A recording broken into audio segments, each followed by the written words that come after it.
Hello. I'd like to welcome everyone to the Northeast Regional Advisory Council meeting for May 25th, 2023. My name is Brett Prevedel. I'm the current chair of this organization, and I'll take a moment and let the other RAC members introduce themselves. Would you start on the end, Eric? Eric Major, representing the public. Daniel Davis, representing Sportsman. Yeah, good evening. I'm Dan Abeda, and I'm filling in for Natasha Haddon, representing the Ashley National Forest. Trevor, would you introduce yourself, please? Yes, my name is Trevor Manning, Ute Tribe Fish and Wildlife. I'm covering for Timothy Montgomery for the Indian tribe. Thank you. Joe Arnold was a few minutes late, and we'll let him introduce himself when he shows up. Miles, would you introduce yourself? Yes, Miles Hamrick, the regional supervisor for the Visual Wildlife Resources in this Northeast region. Thank you. I'd like to take a moment to recognize the DWR personnel that are here and thank them for their work to prepare everything for the meeting and every meeting. They do a great job. And I'd also like to recognize Randy Durst from the Wildlife Board, who's with us tonight. With that, we will move into our agenda. I would entertain a motion to approve tonight's agenda. I'll make a motion to approve the agenda. I'd second it. I have a motion from Daniel, a second from Eric. All in favor? Trevor? Aye. Thank you.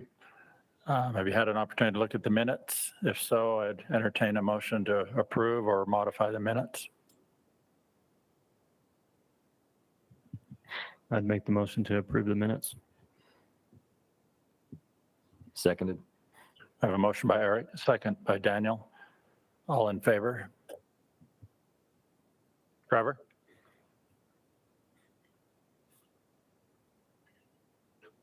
Okay, we'll proceed with that. We'll now take just a moment to have an update. Daniel Davis represented the RAC at the Wildlife Board meeting, and he will give a summary of what happened. Yeah, so from the Wildlife Board session that happened on May 4th, it was the big one discussing the permit numbers for 2023, reductions and so forth. It was a very long day. Fortunately, I couldn't be in person, so I was there virtually. But yeah, I'll cover the motions that were made and kind of highlight everything that was discussed. So the first portion was for the buck deer permit recommendations. They went through pretty much all of the units and tried to cover each of the units and some specific units that were brought forth by the public.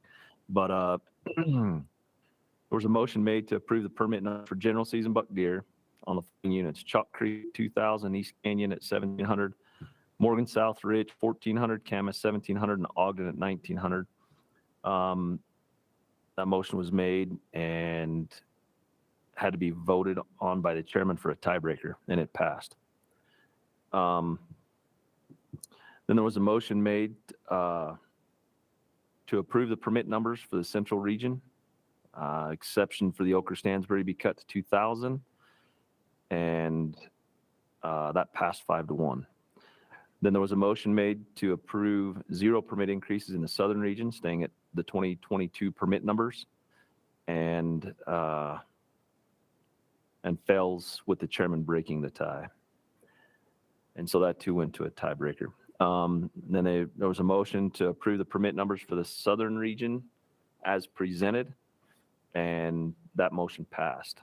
The next motion was to approve the permit numbers for the southern region as presented, with the exception that the LaSalle Mountain stay at 1200, Southeastern, excuse me for that, and that passed unanimously.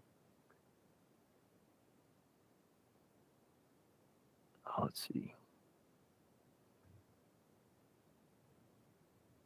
see. No, that one passed with a tiebreaker. Sorry, I'm getting ahead of myself reading these lines. And then there was a motion made to approve the permit numbers for the Northeastern region, with the exception of Wasatch being changed to 4,250, and that passed unanimously. The following motion was made to increase the Fillmore Oak Creek by 5 and not the 11 as proposed by the division, and that passed unanimously. Then there was a motion that to approve the remaining permit numbers as presented by the division, that passed unanimously. And then on to the once in a lifetime permit recommendations. There was a motion moved to accept the once in a lifetime permit recommendations as presented by the division, and that passed unanimously. And then the bull elk permit recommendations for 2023. There was a motion moved to ask the division to look into the mandatory tooth reporting. This is to be placed on the action log, and that passed unanimously. There was a motion moved to approve the permit recommendations as presented, including the additional 250 draw-only youth bull elk permits, and that passed unanimously. Moving on to the pronghorn, motion was made to accept the pronghorn permit recommendations as presented, and that passed unanimously. Antlerless permit recommendations, motion was made to approve as presented by the division with the exception of the 4 increases and that those stay at the 2022 levels. And that motion was withdrawn. Then the next motion was made to approve the antlerless permit recommendations as presented, and that passed 4-2. The CWMU antlerless permit recommendations was moved that to reduce the number of antlerless permits by 50% across the board for 2023, and that was withdrawn. Then the following motion was made. It's pretty long, but it's going to pertain to the meeting tonight a little bit, so I'm going to go ahead and read it. Motion was made to ask the division to form a CWMU advisory committee to review the rule and bring recommendations back to the board in June of 2024. The committee should consider if the rule is equitable for both the public and private parties. It needs to be an incentive-based program to encourage CWMUs to fulfill antlerless harvest. Tools need to be in place to encourage CWMU operators in the division to obtain necessary harvest for unit objectives. The rule needs to address non-contiguous lands and set requirements for trade lands. Land traded needs to be comparable to be fair to both the public and the operator. Trade lands need to be posted with a common sign such that the public can easily recognize it as such. If public tags increase or decrease, then CWMU tags should do the same. This to be placed on the action log, and that passed unanimously.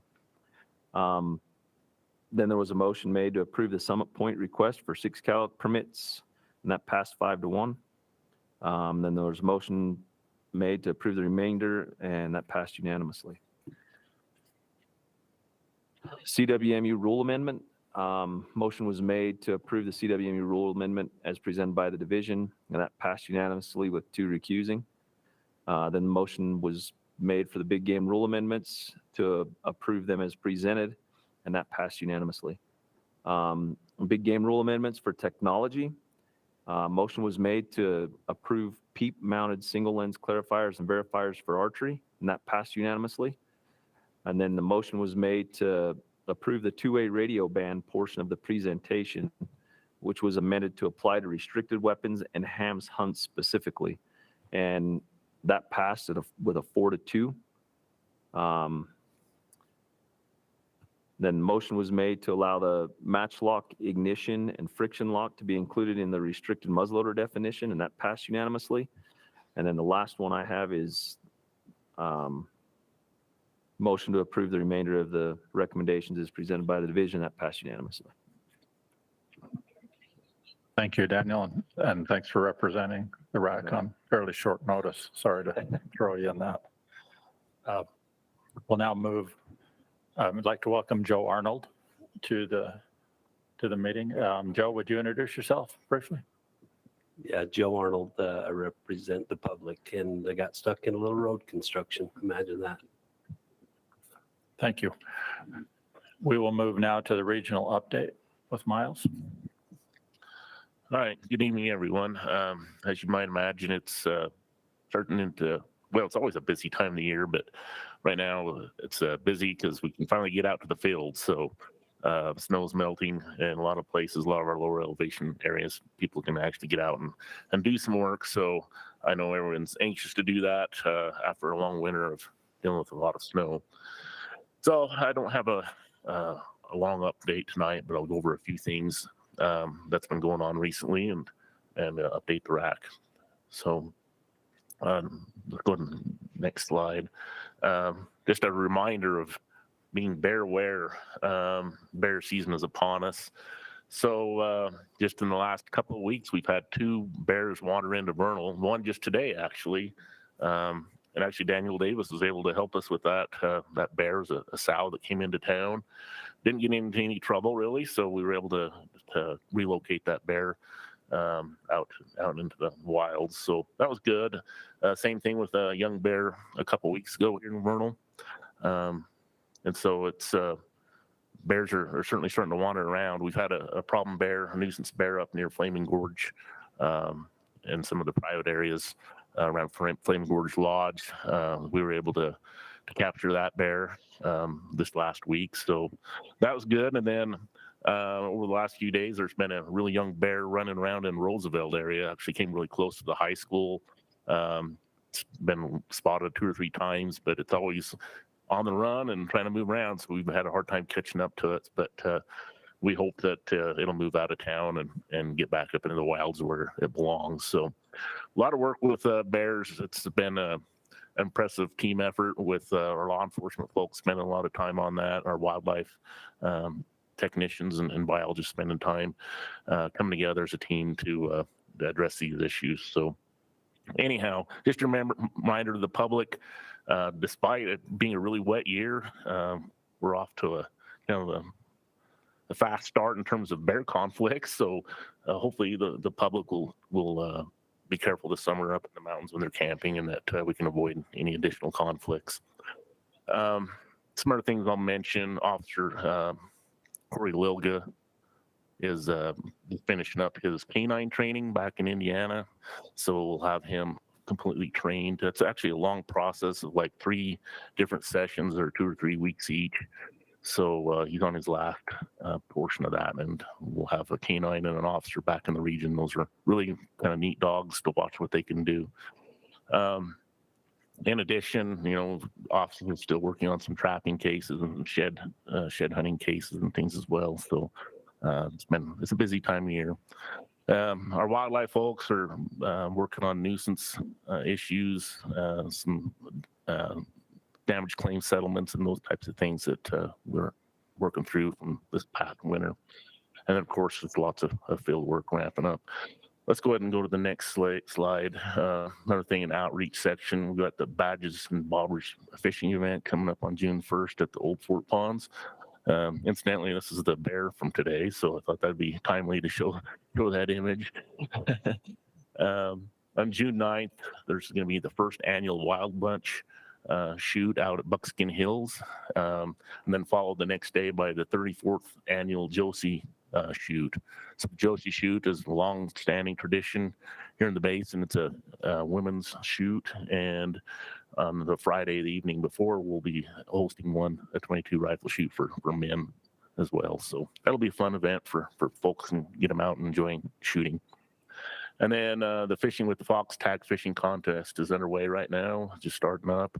They'll be tag fished at Steinecker and Starvation reservoirs this year. So that'll be a good event for people to get out and enjoy. Habitat section, busy this time of year with a lot of work. The Dollar Ridge Fire Restoration Plan is now finalized. So there'll be a lot of habitat work going on in the overall Dollar Ridge fire area, including some stabilization projects on slopes and different things like that to try to stabilize that watershed. So there'll be some more planning specific to the Strawberry River forthcoming, as well as they start to implement projects into that area. This time of year, weeds are starting to grow, and it's time to irrigate some of our areas that we can irrigate as well. So that's taking some time for our folks to start to do those things. This year, a lot of the ag community, the permittees are not able to make it to their allotments on the forest and BLM as early as they have in the past. And some of those graze on DWR lands, but prior to going to the federal allotments. So we've been working with them just to try to make sure the timing works for everybody and come up with some good solutions that way. And then just we'll have a lot of guzzler and fencing work to continue with this year as well. Aquatic section, They're also very busy now. We finally don't have any ice, which is different, which it's good. It was a really long ice season, but they've been netting over at a number of reservoirs, but just recently over at Cottonwood Reservoir for tiger muskies and wipers.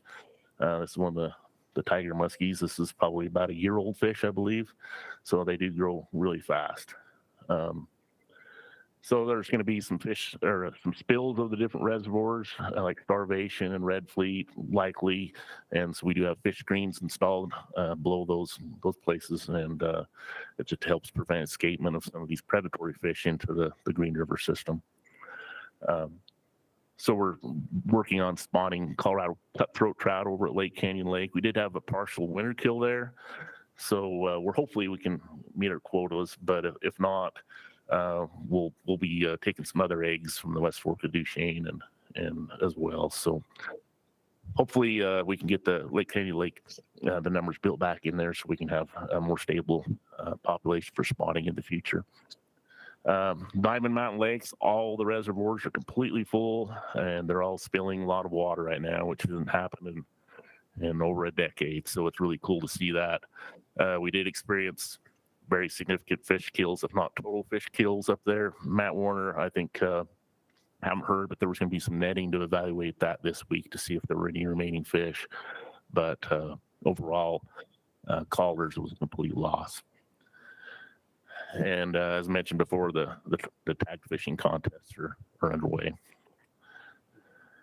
So I guess the last thing I'd mention is tonight, Brett Prevedel, Daniel Davis, and Joe Arnold. They've now served 2 4-year terms on the RAC, which is pretty impressive. They've spent 8 years on the Northeast Region RAC, and really appreciate their time and input and their effort into the process. It's certainly a time commitment for those folks, and I just want to recognize them tonight and really thank them for their service and participating in the public process. I plan on giving them a wildlife print, each of them. Unfortunately, I wasn't able to get those here tonight. There's kind of a little bit of a backlog on that. So I'll be delivering those to those individuals as soon as I can get those prints. So again, I just really want to thank them for their service and their time in this process. Thanks, Miles. Appreciate it. I had a couple questions. Was there a lot of damage on the guzzlers from the winter?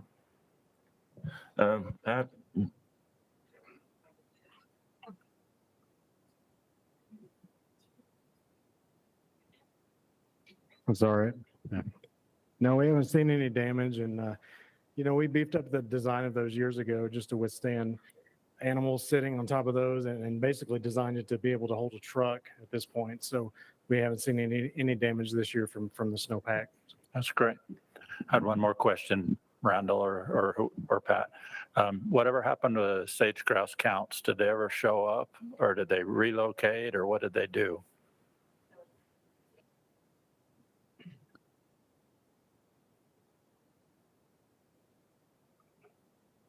They did show up, but they showed up almost a month late this year. They were way behind schedule because of the snow depth, especially on most of those lake areas. They just showed up really, really late compared to normal. We even were wondering if nesting was even going to occur this year. I'll be honest, we started to really wonder what it took so long, but they did show up, and we actually had some pretty good counts. Numbers are looking pretty decent across the region. We got some pretty good counts this year after all, but like I said, it's a full month behind almost. So it's going to be interesting to see what nesting success will be this year, where it is just kind of the whole schedule's off. So we'll kind of see. We have the green up out there though is looking great right now. It's gorgeous out there. If you've been out and around, it does look good. So trying to be optimistic on all this stuff. Hope they come through good this summer. Thank you. Does the RAC have any other questions on general business? Okay. We will roll right into item number 5. We have Heather Talley here. And we're going to start, she's got a few topics, but we're going to start with the wild turkey plan revision and recommendations. Now, Heather, if you wouldn't mind just giving us a brief summary. I think we've all watched your presentation. Sure. So the turkey plan, we did have a few different things that are main key points of that were revisions for this time. Developing a feeding policy, a crash response plan, revision of the limited entry boundaries, and updating those release sites. The release sites are in fact a separate process that went through the RDCC, but it happened to coincide with our committee meetings. And so because that planning process coincided with the expiration of the release sites, which need to be updated every 5 years, we wanted to have committee updates on that as well, or input on that. So also, I just wanted to briefly talk about the air guns. With the turkey changes for this year, part of this is that legislation passed a House bill to legalize air guns for the take of wild turkey in the fall season only, as well as for rabbit and hare.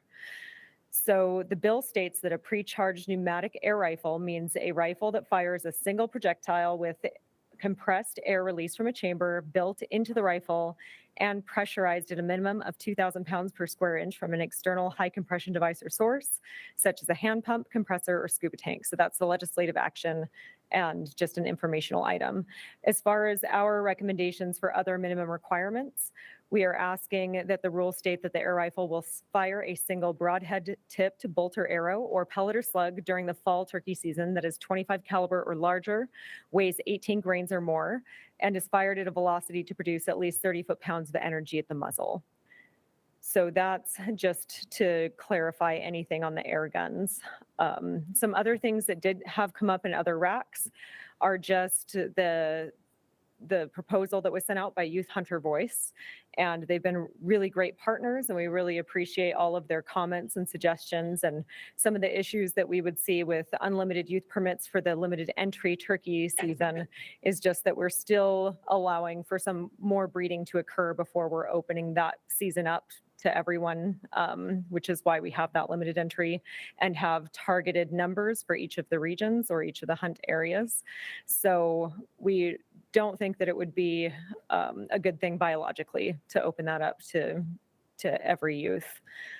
The other thing with that was also the sharp-tailed grouse. And so sharp-tailed grouse have been, they have cycles just like sage grouse, but they're facing a lot of issues in Utah with the reduction of wheat production and changing of farming practices, low precipitation rates, different things, just like pheasants are facing. So because of that, we also would not recommend to do over-the-counter, essentially, unlimited youth permits for sharp-tailed grouse. And they were petitioned to be listed in the 90s. That came back in 2006 as not warranted, but we are aware of the significance of the decline. So we're just using our permit calculators for those species.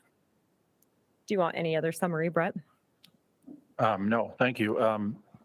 Maybe another question on that air rifle. So you have the legislative definition, and then you've added some more definitions. So if we approve what's, you can just, it would be both if we approve the presentation, the 25 caliber and the things you added. Yeah, so there isn't any approval necessarily being asked for what was already passed in legislature with the minimum of 2,000 pounds per square inch and allowing for fall turkey, rabbit, and hare. But we are asking tonight that our recommendation be approved for the 25 caliber, 18 grains or more, and 30 foot-pounds of energy in the muzzle. Thank you. Questions from the RAC? I've got a quick question. Heather, do you have any idea what kind of velocity, in feet per second, that projectile at those numbers that you're talking about? So it's hard because feet per second doesn't directly correlate. And I think we provided this to the RACs. I can find that because I do have that somewhere where I've done a basically explanation of what feet per second measures versus foot-pounds of energy at the muzzle. So there's not a direct correlation, unfortunately, but I can definitely find that explanation if you'd like. Yeah, we can do it later. That's fine. Okay.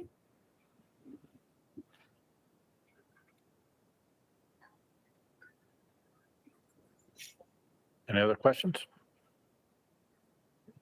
I don't believe we have anybody here from the public.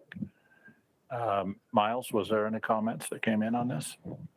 On this agenda item, we didn't have any comments or any votes. So, yeah, nothing from the electronic. Okay. If anyone would like to make a comment, we could on the RAC, or if not, I'll open it up for a motion. Is there any comments?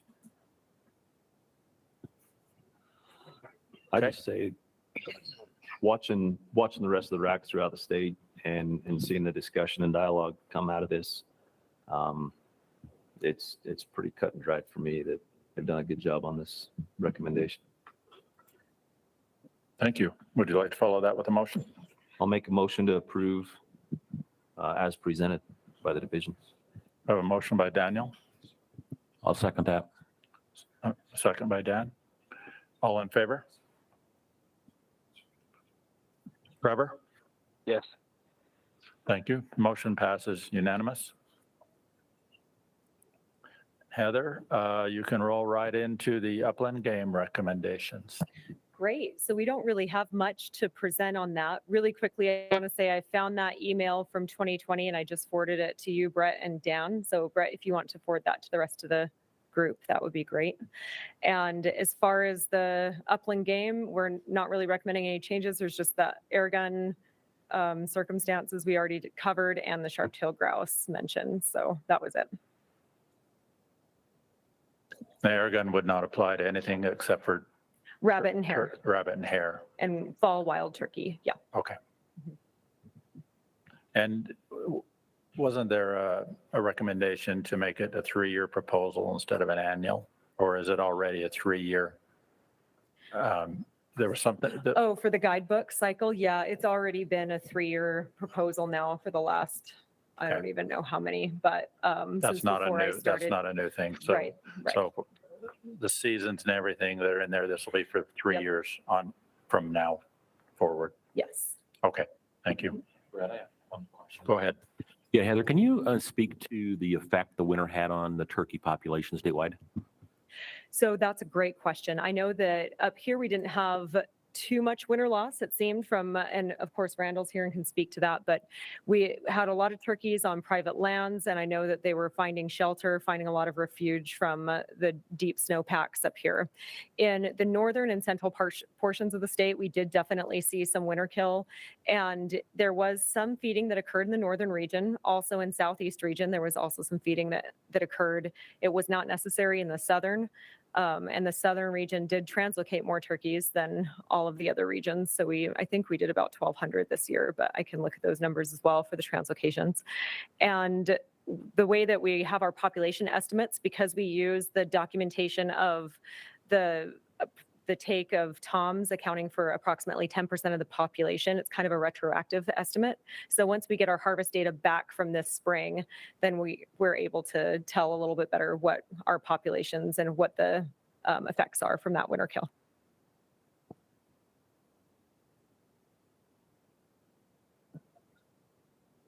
Thanks. Any other questions from the RAC? Maybe along those same lines, was there turkeys relocated to the Northeastern region this year? 1 second, let me look that up, but I believe so.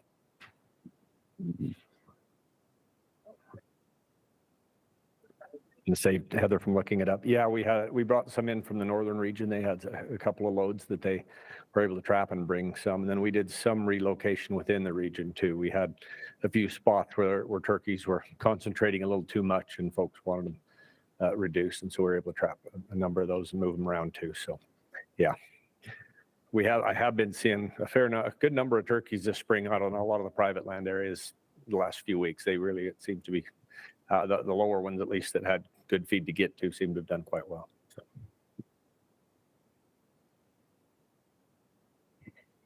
Thanks, Randall. And I do have those numbers. It looks like Northeastern region did a total of 114 translocations, and statewide we did 1,258.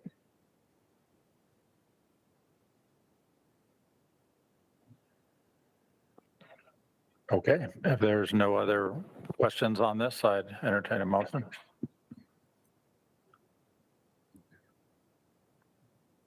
I'd make the motion to approve the upland game recommendations. A motion by Eric, I'll second it. second by Joe. All in favor? Yes. Thank you. That motion passes unanimous. You're on a roll, Heather. You're going to get out of there. You're not going to do the swan one, huh? You're wise, yeah. She thinks I'm better, but she's probably better. So, my computer's from 1972, so hopefully it makes it.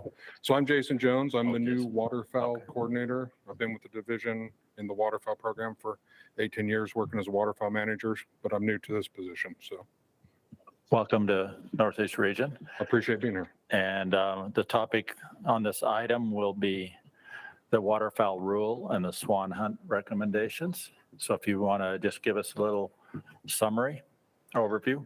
I will. I brought a couple extra slides too. And I know some of you have probably watched the other RACs, so this might be information you heard already. I know you watched our recommendation, I imagine. So you know that the swan regulations changed in 2019. We offered more tags and we offered more property. We also had an influx of trumpeter swans that year, and it was the first year that the season had ever closed, and it has closed subsequently since 2019. And you probably heard me talk a little bit about the fact that we know that some folks are targeting trumpeter swans, and some of the take is accidental. And, we don't have a way to decipher how much targeting is going on and how much incidental take is going on. But anecdotally, we know people are targeting them from social media. So you saw our recommendation was to make harvesting trumpeter swan illegal. And I just want to stress the division landed on that because we really want to maximize opportunity. I mean, keep the season open and keep public shooting grounds open. And I did want to talk a little bit about why we have a quota. Basically, in the early 2000s, there was a lawsuit, and the lawsuit attested that hunters were taking birds from a satellite population of trumpeter swans called the Great Old Yellowstone population, which isn't really robust to harvest. And there's another population called the Rocky Mountain population of trumpeter swans. It's more robust to harvest. So out of that, there was an environmental impact statement, and subsequently, we have the 72-hour reporting, we have the quota, the tags that we monitor, and that kind of thing. And I have to make a correction that was in the video where it was stated that the state was seeing 100,000 trumpeter swans. That's not correct. We're seeing about 3,000 trumpeter swans. We peak around 50,000 tundra swans, and we have a tundra swan hunt, and the take on trumpeters is incidental take that's allowed. So everybody probably has seen that the other 4 RACs have recommended we figure out a way to make the take portion not illegal, but make it so sportsmen can't possess the trumpeter swan. And we reviewed our codes and rules, and we believe it is possible to separate possession and take. And I've asked Charles Lyons from the Attorney General's office to kind of pop on here and talk a little bit about that if Charles is available.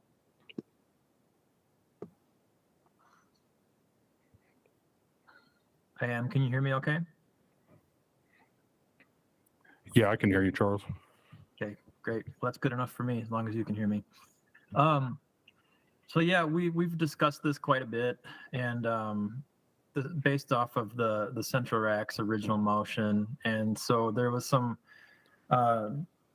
discussion internally about how do we kind of separate possession from take. In our definition of take, possession is in there, but an analogous situation where we've done that is when a landowner might take a depredating cougar. That cougar still remains property of the state and has to be turned in. So this would be a similar situation where somebody could harvest the bird, take it out of the air, and then they have that 72-hour check-in period, and we would deem it not possession until after that check-in period. And if somebody comes to check in and it turns out to be a trumpeter, the state would retain that animal, and then that hunter's tag for swan would be fulfilled, and they wouldn't be able to go out and try to attempt to take a tundra after that. So it is possible. That's just kind of some of the nitty-gritty of how that might work. While I'm on, I wanted to just mention this too. This is beyond what was asked of me at this point, but last night's RAC, they were asking the question about how much could someone be fined for an infraction if we were to keep that as part of the rule? And so in rule, there is restitution for swan is a minimum of $100. But I did a little more research this morning to try to figure out the infraction component, and you can be fined for up to $750 for an infraction. So I didn't have that information last night if you all were paying attention to that, but that's how much the maximum penalty could be from the criminal side of things for an infraction. Thank you. Would the RAC like take this opportunity to ask questions? Yeah, if we're to that point, I have a couple questions. So I know there's some steps that have to take place with fees and so forth with legislature. But in this situation, you know, I watched the other RACs about the criminal infractions, whether it's an infraction or a misdemeanor. Is the Wildlife Board capable or able, not capable, I mean, are they allowed to impose fees of any kind, or does that have to be approved by legislature? Charles can jump on with that answer. Because I know like permit costs and things like that, sometimes that has to go through legislation. Yeah, well, I guess it just kind of depends what you mean by fees, I suppose. If we're talking about penalties, we don't have any penalty amounts in any of our rules. I was trying to find that today, and it does just reference that violations, you know, punishable under Title 23, 20, and 11. And so then there are amounts for restitution. Then what we discussed previously in the other act was, you know, Class B misdemeanor versus an infraction and the different maximum amounts of penalties associated with that through the criminal process. So But as far as additional fees, I don't know exactly what you mean, I suppose. yeah. So I'll clarify real quick. So with kind of the way Central started, and it's kind of floated through the state as the state taking possession of that bird and, you know, having it processed and salvaged in a manner that can be consumable. Rather than looking at an infraction or a criminal violation, because some of it is incidental take. I myself have seen the social media posts where it was incidental take. I mean, bragging about it and everything. I won't mention names, but I know specifics. But so my question would be, or kind of the vision that I had was a somewhat of a handling and processing fee, that even if it is incidental, that's the downfall of it. I mean, you've got to know as a sportsman what your target is, and it's been said through all the other RACs and everything else. But for those situations and when they unfortunately do happen, I mean, we've got to pay for our mistakes, but also try to discourage that take from taking place. So could the Wildlife Board impose a process and handling fee? Because, you know, it takes cost to have the animal, you know, the bird processed, you know, and so forth. So wording it in such that it's not an infraction, it's not criminal, but a processing fee imposed. I'm really not sure. I don't know if Charles would know, or even one of our law enforcement officers. But One thing I will say, I don't know the answer to that question specifically, but based on all the conversations that we've had, if we did impose that, it would almost be acting like a fine and like a penalty, and that would be something that we might not be able to do. That's just my impression off the top of my head, but I could definitely look into it further.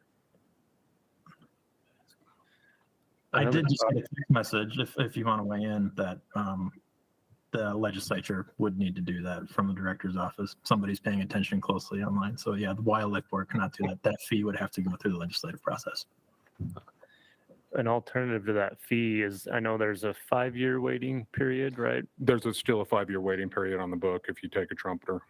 That was put in by If the you take a Wildlife Board trumpeter. last year. Okay. Yeah. I was just going to ask, is that something that could be extended, or?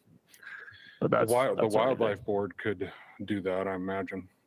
It would still be in place. So if we went this The other 5-year waiting period is in place right now. So if we went this other route where they turned in the swan, they'd still have a 5-year waiting period. there's a 5-year waiting period right now. I mean, if the Wildlife Board decided to make harvesting and trumpet are illegal, we still have the 5-year wait on the board. They would have to pull that off if they wanted to do that. I've got another question, Mr. Chair. So what, understanding the quota being a predator hunter for a lot of years and managing by quotas and closing units early and stuff back in the day, now not so much, but what's the state stance on maybe imposing some closures based on percentage of a take on some of these managed areas? I know we've you know, the Are you discussions- saying like a 2-hunt area where we hit a certain quota of swans and then we shut that area down? Yes. I mean, that's not our current recommendation. No, That's I it's a know it's not. possibility. I know it's not, I but mean, I don't know if it was considered, because I know there's a lot of pushback about, keeping the public hunting grounds or public shooting grounds and the WMAs open as long as possible. And that's where, if there was any consideration taken for, partial WMA closures based on trumpeter harvest. so I can say, since I'm new to the position, I'm not sure if they considered that, but we manage other hunts that way. We manage goose hunts that way. And it's a possibility to manage this hunt this way. It's not a current recommendation. Correct. But it's a possible way that we can manage a waterfowl hunt Okay. with some success. Okay. And I do have a couple more slides for you guys too, if you let me show them to you. So, and these slides really will help folks out that aren't familiar with northern Utah. And just to get to the point of what, there was a lot of sentiment on why we just didn't close public shooting grounds, because that's the area we opened. And I just want to remind everybody, we did have a lot more trumpers move in, and public shooting grounds and the Bear River Refuge. Can you go to the next slide, Phil? They're contiguous properties. And if you look up here, prior to 2019, most of your swan harvest happened at the refuge. And as soon as we opened public, it moved over to the public. Public is way more accessible by vehicle, which is, and it's a nice place to hunt. And folks that's where they're hunting swans now. We feel like if we just close public though, we're gonna move this problem around. And if we could hit that next slide. This is just showing the percentages of trumpeter swans that were taken. These properties are all in Coran area. They're all contiguous type of properties. And really the percentage of trumpeter swans taken like at public shooting grounds on the Bear River Refuge, you can see in 2020, 2021, and 2022 at public shooting grounds, people were taking around 2 to 2.5% of the swans they were taking were trumpeters. And at the refuge, it's not much different. I mean, less birds overall were taken, but still the percentage of trumpeters taken there was 3.2, 8.1, 2.8. This is just showing me the birds are moving across these hunt areas. These properties are contiguous. And we just feel like if we just closed public shooting grounds, we're not going to solve the problem. If we could hit the next slide. So this is for folks that aren't familiar with the area. Up on the top end of that map, if you look, those are the 4 units of public shooting grounds. It's right off the highway there. And then the blue circle is Unit 1A of the Bear River Refuge, and swans love to sit there. You'll get like 20, 25,000 swans sitting there. And that's 4 miles apart in distance. So that's just one of, we just feel like we're going to move this problem around. As the crow flies, that's not very far for a swan or any other waterfowl to fly. So the goal of this recommendation was to prevent the swan season from closing early because of trumpeter swan harvest. Trumpeters are being harvested across the whole hunt area. And we think closing the new area will only increase trumpeter swan harvest at the refuge. Public shooting grounds is managed by the Division of Wildlife for waterfowl hunting, and it'd be a shame to close it, we feel like, so. So with the direction that came up that we heard about from the other RACs, is the division supportive of that? The division it's not our current recommendation, but it's something we could live with. We've had conversations, we feel like we could do it, we could live with it. The current recommendation still stands, but the conversations we've had, it's something that we could live with. Thank you. Do you have the slide that shows the actual bird harvest for 2019, 2020? Yeah, Percentage? right here, I can tell you how many overall, all birds harvested. Well, I don't have the slide up here, but it's, Oh, right, okay. it's right in front of my face. So I mean, in 2022, we took 854 Well, birds. No, I seen a slide on Oh, the that other one? racks that show like the location of the trumpeter harvest. I'm I'm too not logged simple. on, but it's right here on my computer if you want to see it. No, I've got it. Oh. But I was just trying to share with the RAC members because the percentages are, based on the total number of birds, Mhm. trying to figure out how many true birds were actually harvested is. Well, it was, He wants this it's not slide right that one. here. This one had the percentages. And so I'd taken a screenshot of that one on Yeah. one of the previous meetings, but Yeah. no, that's okay. So Heather's my backup. No, that, Still follows the percentages, doesn't it? Because well, it follows the, there's a lot more taken at public shooting ground, but there was a lot more swan taken at right. It just makes it easier to see the actual number and where they were harvested. It's kind of the same as that big number. Oh, yeah, but I'm way more elementary on that percentage stuff, man. I like just see that whole number. Yeah, and the percentages were just like all birds harvested, And what how many percentage? percent was trumpeters. Correct. And then the table you're looking at was how many trumpeters were taken at the different areas. Correct. And most trumpeters were taken last year at public shooting grounds. And in 2021, so in 2022, 10 trumpeters were taken at public. In 2021, 9 were taken at public. That's one. Yeah, that one. Thank you.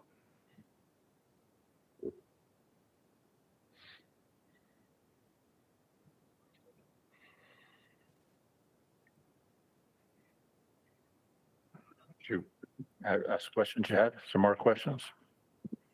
Eric? I think I don't know if there was I think I just watched the northern one, but of the trumpeters taken, is there a certain percentage of youth that are taking those as well, or is it? So mainly adults? actually, we just did that math, and in 2019, I think 3 youth hunters took trumpeters, but in the subsequent years, no youth hunters took any trumpeter swans.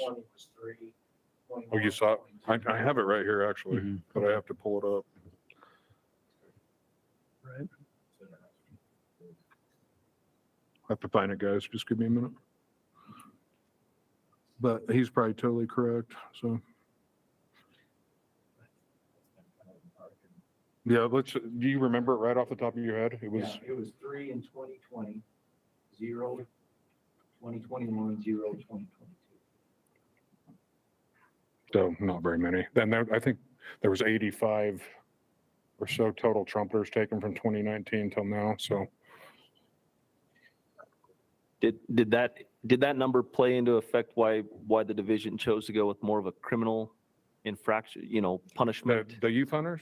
Well, the lack thereof, the lack of the youth violations, because that's been a lot of the dialogue across the board is, these kids, but apparently it ain't the kids. It ain't the incidental take by youth that everybody's really worried about. Yeah, I was just asked to query that data earlier in the Okay. week, Yeah.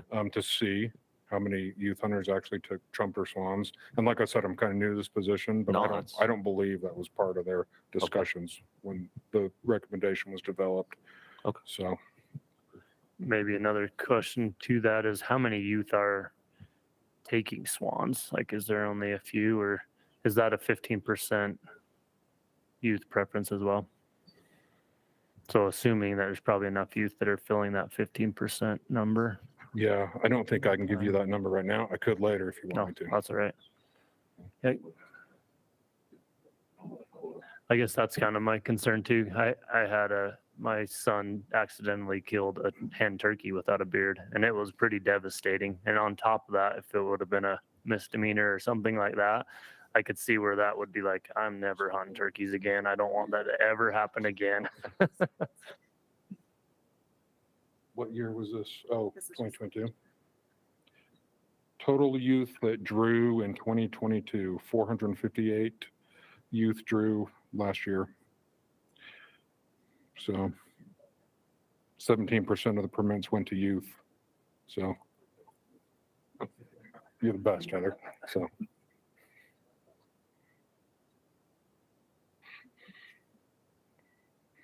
Miles, there was some public comment on this, correct? On the online? Yeah, there wasn't a lot of comment in our region specifically, but I think there's one person that that filled out the survey, and they strongly disagreed. And their sentiment was is they believe there's plenty of trumpeter swans out there, that the incidental take of trumpeter swans is not hurting the population. And they also stated that they feel like it's very hard to identify trumpeter swans on the wing.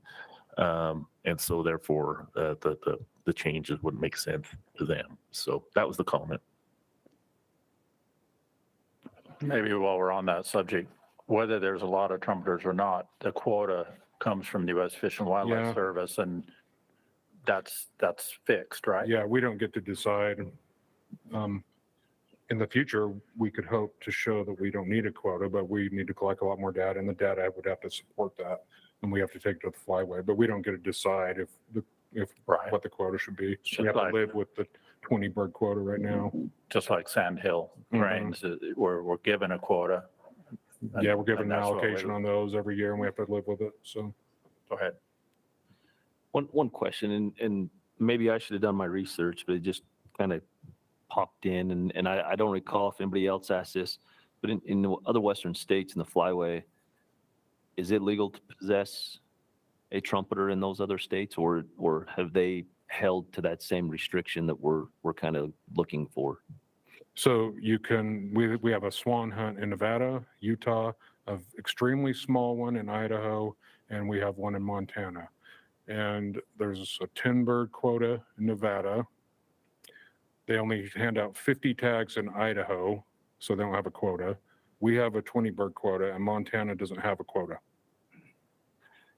And so with no quota, then if they harvest, they can retain the bird. They have a self-reporting system. Okay. And I'm sure this goes back to collected data, and the data must have shown that they believe they're taking birds from this more robust Rocky Mountain population of birds.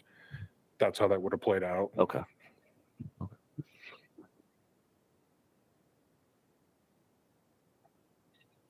All right. If there's no further questions, do we have a direction we want to go on this? I have some things I want to bring up. I mean, after watching a lot of these other racks, and then, that slide I asked for earlier, that showed where the majority of these trumpeters were being taken. I agree with their sentiment of not wanting to shut down, some of these WMAs completely, is that, if you want to call it the problem child. But I think there is a way to keep a lot of these other permit holders hunting longer if they're, if we fill quotas on these smaller WMAs. Shifting that pressure around, now it goes from one to the other. I understand that, but there's other properties where swans are harvested as well. And I think, being able to prolong that season as long as possible. Yeah, the public shooting grounds is easily accessible, but that's also where 50% of the quota is being harvested. If you went to any of these WMAs that say reach 25% of the overall quota, then close it. And then if our two larger WMAs that had, made up 50% of that quota, we could leave the other ones open and still provide public opportunity for how many hundreds of permits that are issued? 2,750. So when you see, 300 to 400 birds a year getting harvested, and we're having to close early, I think we have some opportunity to extend those seasons a little bit longer by focusing on isolating those areas a little bit more. So I wanted to talk to that.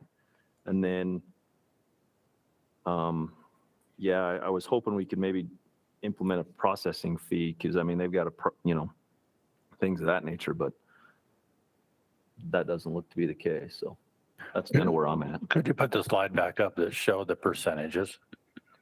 The table. Yeah, the table. 'Cause I'm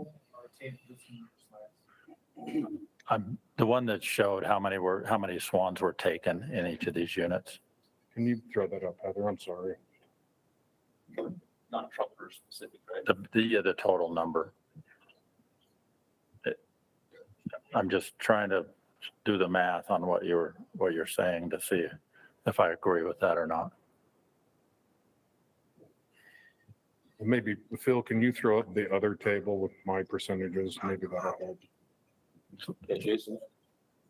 Jason, how did this go with the other RACs? Did the recommendations were they passed on the other RACs throughout the state? So every RAC made basically the same recommendation. I mean, and that was for us to make the possession of the bird illegal, but make the take not illegal. That's what they would like to see. And that's, all the other 4 RACs have asked us basically to make the incidental take not illegal, but the possession illegal. And that's the discussion we had, that we believe it is possible to do if that's the way the RACs want to go. That's not our current recommendation, but we believe it's possible.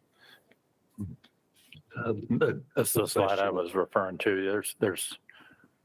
I know there's the bulk of the trumpeters taken on public shooting grounds, but 32% of the harvest was there also. 32% of the harvest was just under 2,000, right? The harvest last year was 31% of the tags were filled, and that was 854 Oh, birds okay, total. because of the success Mhm. rate. And this table just shows that prior to opening public, the harvest was mainly at the refuge. When we opened public, it moved over to public. Those properties are right next to each other. I mean, Okay. they touch each other. Sorry, I interrupted, Joe. Did you have a thought? Yeah, it's just wanting to understand the infraction. So somebody takes a trumpeter, they have 72 hours to basically turn that in, or otherwise it's considered poaching, or it's a bigger fine. Is it then becomes the fine, or you can't implement that, and they would not be able to hunt again? Is that correct? Well, it depends on the recommendations made and what the wildlife board would decide. But I mean, for instance, if we made the possession illegal and the take not illegal, the discussion has been that if people went beyond their 72 hours, then it would become a crime, But right now, people have 72 hours to report their swan. They become ineligible to apply for the next season. So I guess I've never hunted swans. Is it that difficult to identify the trumpeter? I mean, like Daniel said, we have to, make sure that we're shooting an elk, not a deer. Mhm. We're making sure that it's got antlers and it doesn't. So, a female versus a male, pheasant, those type of things. So I'm ignorant towards swan hunting as far as, is it that difficult to identify? So I don't know how many waterfowl hunters we have here, but waterfowl hunting in general is challenging if you're doing it right. If you're doing it right, then you're going to try to ID the species before you take it. And there's a lot of difficult waterfowl. For instance, are you shooting at a redhead or a canvasback? Is scope season closed, but ringneck duck is still open? Or you could shoot 2 hen mallards or 7 drakes.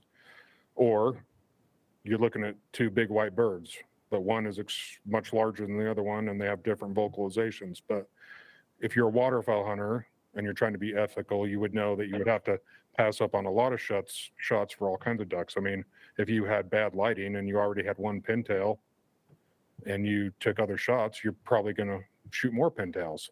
And it's the same with these swans. I mean, you'd have to pass up on a lot of shots and wait for good lighting and make sure you knew what you were shooting at. It's completely possible to do, but it's challenging.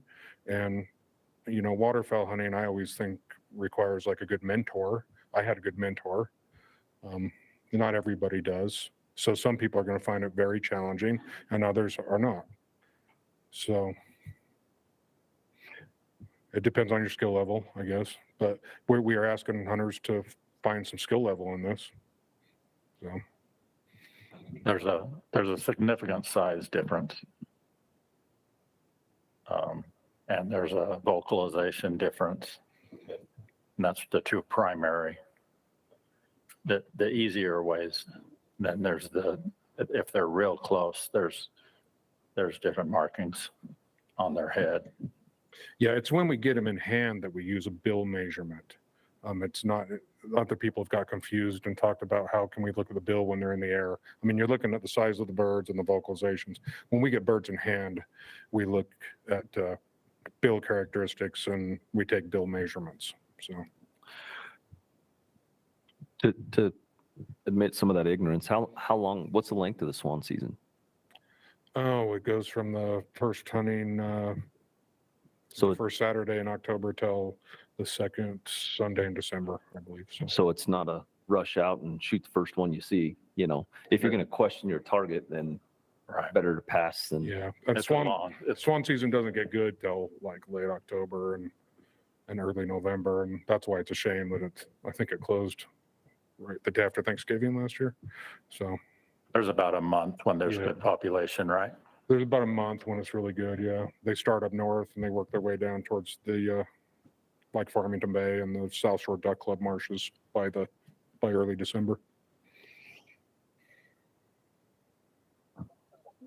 Okay, do you have a direction we want to go on this? One more question, maybe for something I might add as a motion to what I've heard in other RACs is when someone does take a trumpeter swan, is there, I don't know, is there like a series of questions they're asked? Is there any sort of data that may be gathered from that person to know? I'm kind of getting at, are these guys that have been hunting swans for years that are like, I shot a real big one and, you know, maybe closing the season on purpose? Currently, or- we have a quota and it's incidental take, and you come in and get your bird checked, and you took the swan orientation course.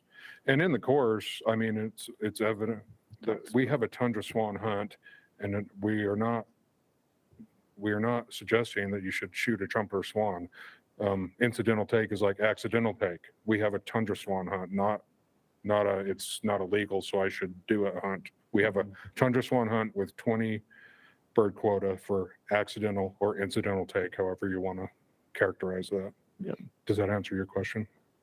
Yeah, and I guess who do they turn it into? Just any DWR? Oh, you mean officer, or when they do if report? they had to hand over their bird? Yes, or currently when they check in, if they do take a trumpeter swan, they're checking in all swans, right? They're checking in swans, and they're able to keep their swan. Right. In the past, in the future, we'll have to see what happens. See what happens.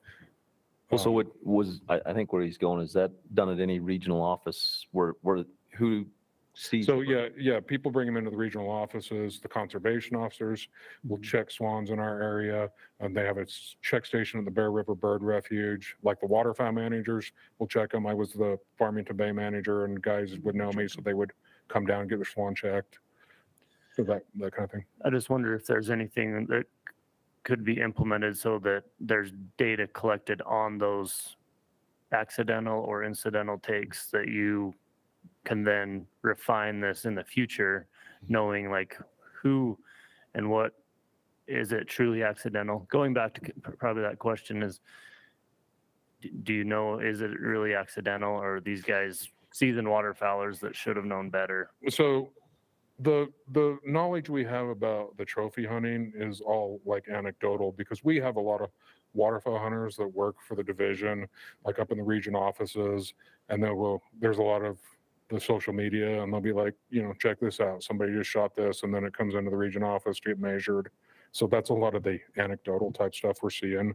A lot of our guys are on the social media too, checking stuff out, and they're big waterfowl hunters, and we're monitoring that kind of stuff. We're seeing that kind of stuff.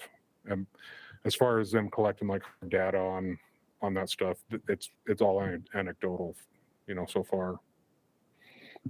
If I may, just maybe one question to kind of go along with what Eric's talking about is, in limited entry deer, there's a harvest report that's filled out. Does that happen with, say the tundra swans to continue the data collection of, did you, pass on a trumpeter swan? Did you see trumpeter swan? I'm just curious if that type of stuff happens on harvest surveys. So our harvest survey doesn't have anything about the trumpeter swans now. It's got the questions like, were there any cripple or unretrieved? How many days did you hunt swan?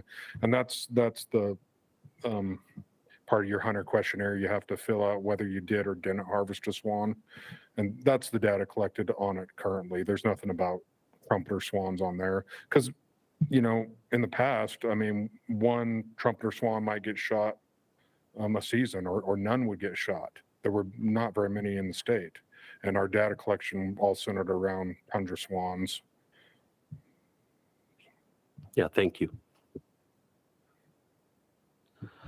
So essentially an objective would be is that we end up with so many trumpeters that our tundra take starts to decline. And then we can prove that data, right? So I'm the representative that'll be working with the flyway, and we've got the feather isotope study going on, and we're hoping to keep collecting data, and we'll see what the isotope study shows us. We're hoping it's going to show that the trumpeter swans in Utah aren't coming from that greater Yellowstone population, but we don't know that. We're going to have to wait and find out. I would like to see us capture some trumpeter swans with some net cannons, but from doing that back in the day when I was younger, that's a real pain in the butt because they're flighted birds when you're doing that. And we'd like to put some GPS collars on them, but we would have to bait them in and shoot a net on them. But that's something I'd like to see done in the next few years if we can make it happen. So. Okay. Do we have a direction we want to go? Is anybody else on the RAC? Did anybody see the motion made by the Southeastern region last night that was talked about for the infraction amounts? No. So I hope I say this correctly, but they wanted to stay away from the misdemeanor part and, you know, basically asked the amounts of the infraction that could be made, which we was told could be up to $750. So the wildlife board could then direct that. Is that true? I mean, can they set a number on that? Because I mean, what essentially they come in, there's an infraction imposed. Now there's the $100 minimum, but how do we gauge? Is that going to be prosecution? Is that going to be based on a judge? I mean, I can field that one for you, I think. I mean, it's something that the wildlife board would not put in rule. We wouldn't put that in there. That's something that goes through the county and the court process. And so it'd be the prosecution that would have to shoot for a limit and then the judge decide essentially. Yeah, some prosecutorial discretion is how we would call that. Yeah. Okay.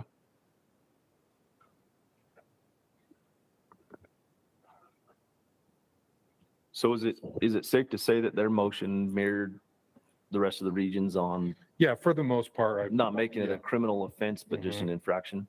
I mean, I guess it's criminal, just not misdemeanor on your record. Yeah, I felt like all the recommendations from all the RACs pretty much ended up basically the same recommendation. Thank you. Which was for us to figure out a way to make the incidental take not illegal, but make the possession of the bird illegal.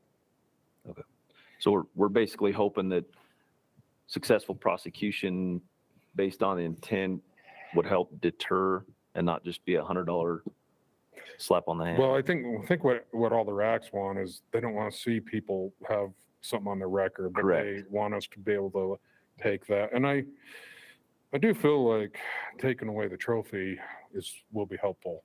And also there's still a 5-year waiting period on the books. So, Agree. I mean, I guess we'll see if it's going to be helpful. I feel like I would too. it's going to be helpful. Okay. Yeah, because I mean, that's the change. They would lose the Right. possession of the bird Well, and and the 5-year waiting period. well, and yeah, and in the discussion that's taken place, I mean, seeing something more than just losing the bird, because there's been the talk about, you know, it's the social media warriors that have to go for the likes and hearts and have a picture with a trumpeter. I mean, they're still going to get their moment of fame. And to try to deter from that was where the monetary side of things came in, not just the 5-year wait.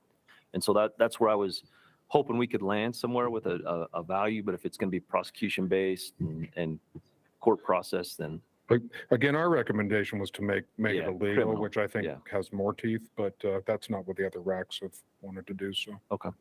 Can I just make a quick clarification?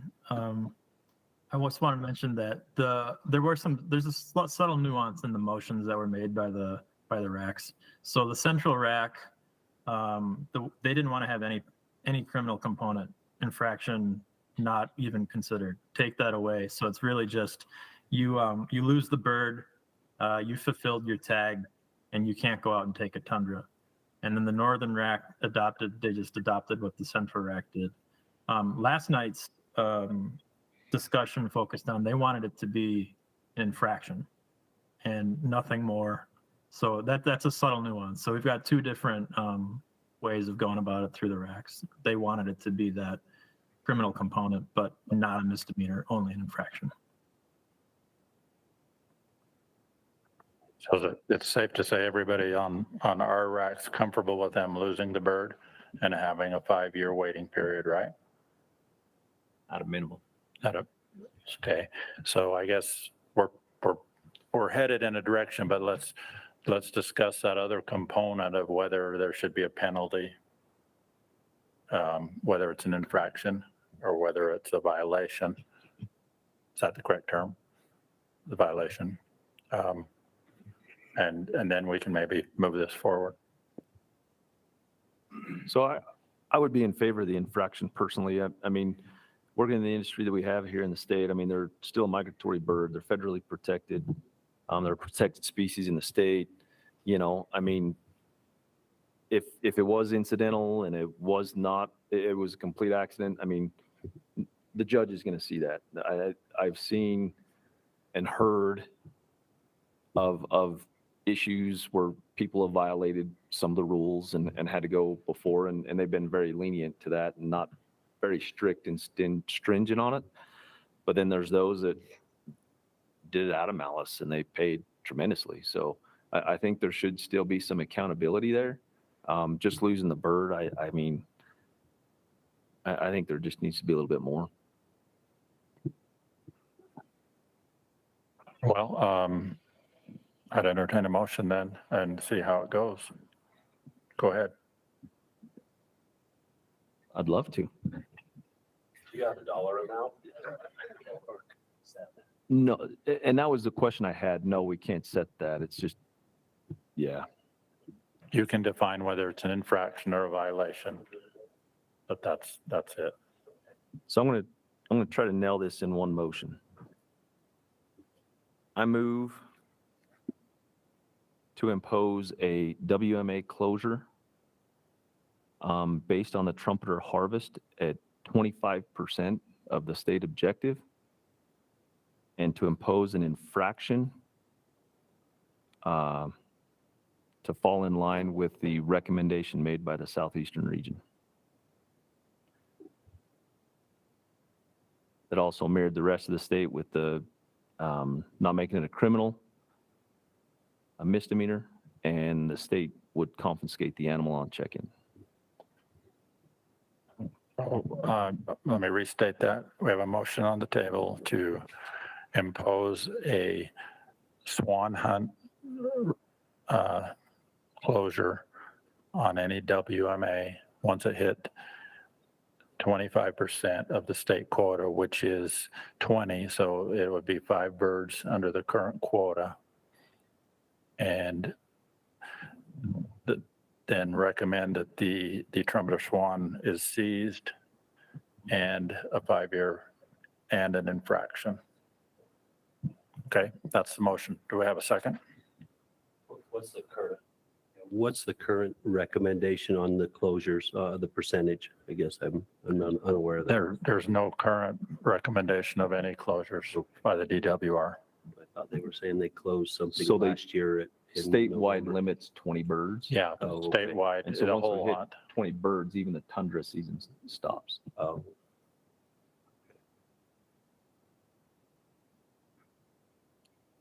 Do we have a second? If not, do we have a follow-up motion? Yeah, I'll second that motion that Daniel made. Okay, we have a motion. We have a second. All in favor? Can we discuss? Oh, we can discuss that, sure. Discussion. What was I going to ask? So the infraction would still be on a criminal record, correct? That would not be on someone's record, and they would not have to appear before a judge, or would they? How does that infraction how does that get processed? Are you guys talking about closing any WMA?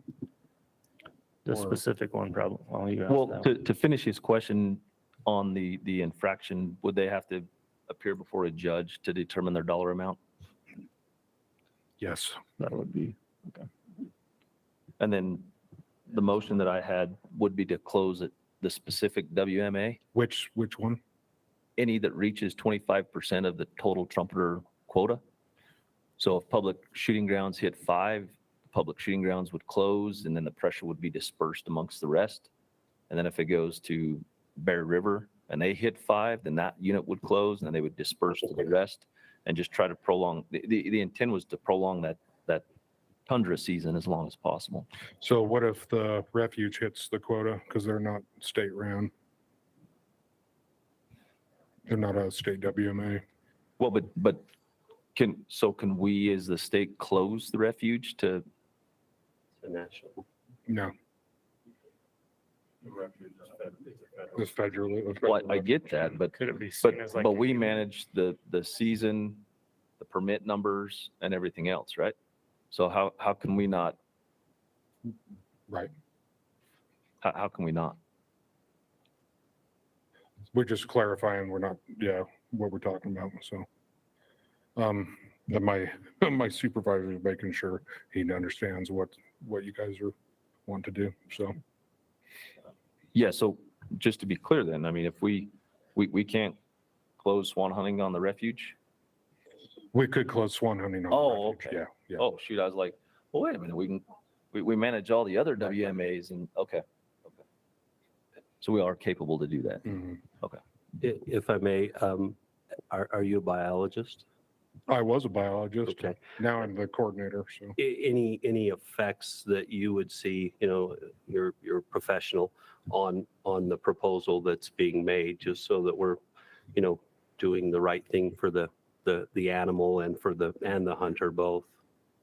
No.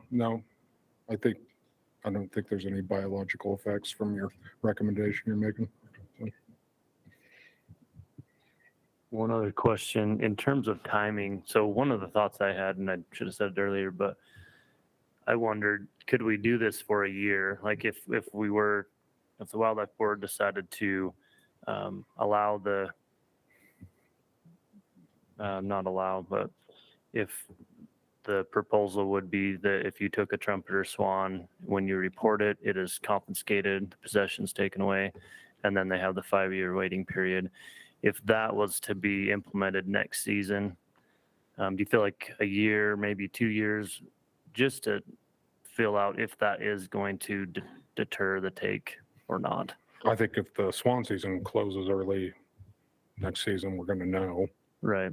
So, I go back to that, like if that was implemented this next year, there's not like a time frame, there's not like a 3-year decision here that couldn't be re-evaluated after next season, this coming season. no, I think if this doesn't work this season, we're gonna be back in the office trying to figure out a recommendation that's do. gonna keep the season open.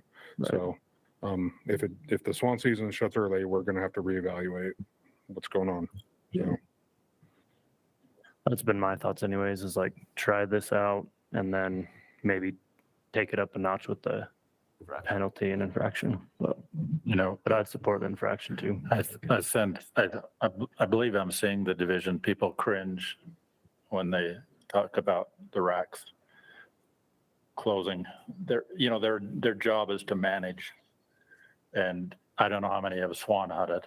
I'm from Hooper. I've went on many, many swan hunts. And it's not like you disperse in an area. It's dikes and they're pass hunting.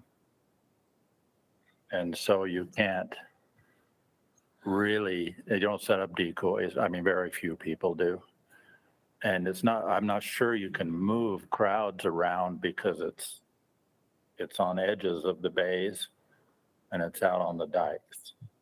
And the swans are coming in or out of the bays. And so can you move the pressure around between them? I mean, you got 2,750 swan hunters and you're trying to give them a quality experience.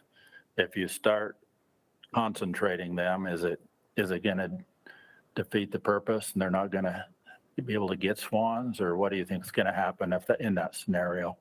If you shut down public shooting grounds and Bear River Refuge because they've met their quota? because they met their quota. I mean, And The swans would be moving south, and there would be opportunity in other areas. I mean, But- the swan hunting gets better later in the southern part of the Great Salt Lake marshes. So, So just to clarify though, the public shooting grounds in Bear River only make up 50% of the total harvest, right? yeah, I mean, I shut my computer off, but yeah, about. So I mean, there's still 50% of the birds taking place away from those two units. Okay. Everybody's had their say.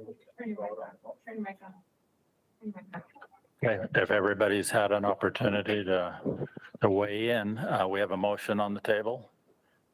I believe I can restate it if you want. Well, I already restated it. So, and we have a second from Dan.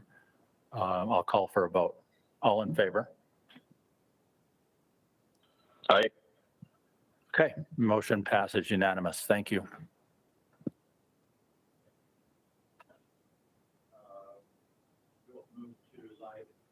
We will move to Avery Cook with the live game birds rule amendments. Hey everyone, thanks for having me. Can you hear me okay? Yes. Welcome. So assuming you have watched the presentation online, I can just give you a brief overview of what this proposed rule amendment is about. The main push for it is just simplifying the game bird rules. So these are specifically the pen-reared game birds that people are growing, mostly for dog training and pen-reared type hunting. So we had a bunch of pen-reared game bird rules spread across 6 different rules, and then we had some Division of Wildlife rules that conflicted with Department of Agriculture rules.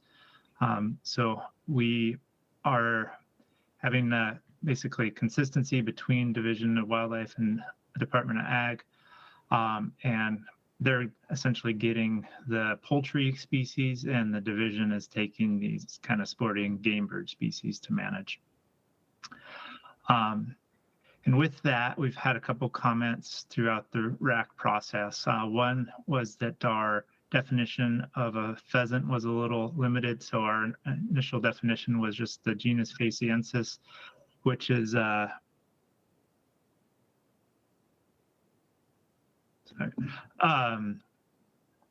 ringneck, your typical ringneck and green pheasant. And then we added Chrysolophus, which is the golden and Lady Amherst, as well as the Ceramaticus genus, which is the Reeves and the cocker pheasants. We also removed Coturnix quail and button quail, which are typically raised for meat and eggs more than sporting purposes. There's also a wording error in the draft rule. We just fixed that error to reflect the intent that field trial CORs are not required on DWR dog training areas if the event's authorized by the area manager. So basically, just to clarify that you can have a field trial at Lee K without having to get an additional permit if it's scheduled with the area manager. And aside from that, everything else is as presented in the recorded presentation. Okay. You said you added the 2 pheasant genuses, so there's a total of 3? Correct. Okay. That pretty much encompasses all the ornamentals like we discussed earlier? Yes. Okay. And then on the quail and partridge list, it's still the specific list? Correct. Okay, thank you. Open it up to questions from the RAC. I've got one question about the field trials. Is that pertain only to upland game field trials? Yes. It's for, basically dog field trials for upland game and waterfowl.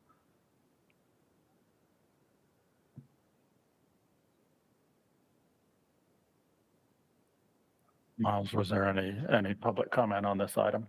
Yeah, no feedback at all on this item. I guess one more addition to that, to the last question. This would cover falconry meats too, if they're using Penrod game burst.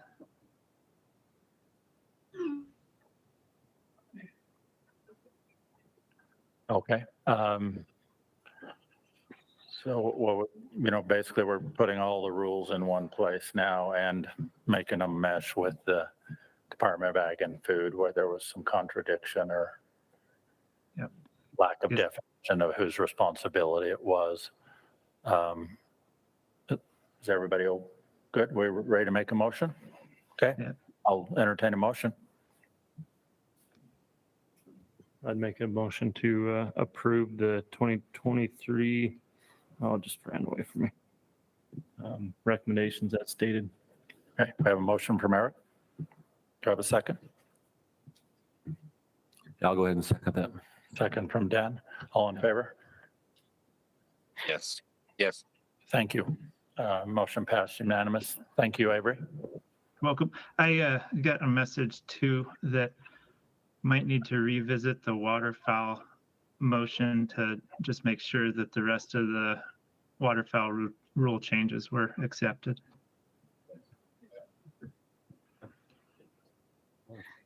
Point of order. Yeah. I don't want to interrupt, but we just had a little housekeeping stuff like stamp requirement, use of dogs that need to be. I'll make a motion to approve the remainder of the SWAN recommendations as presented by the state.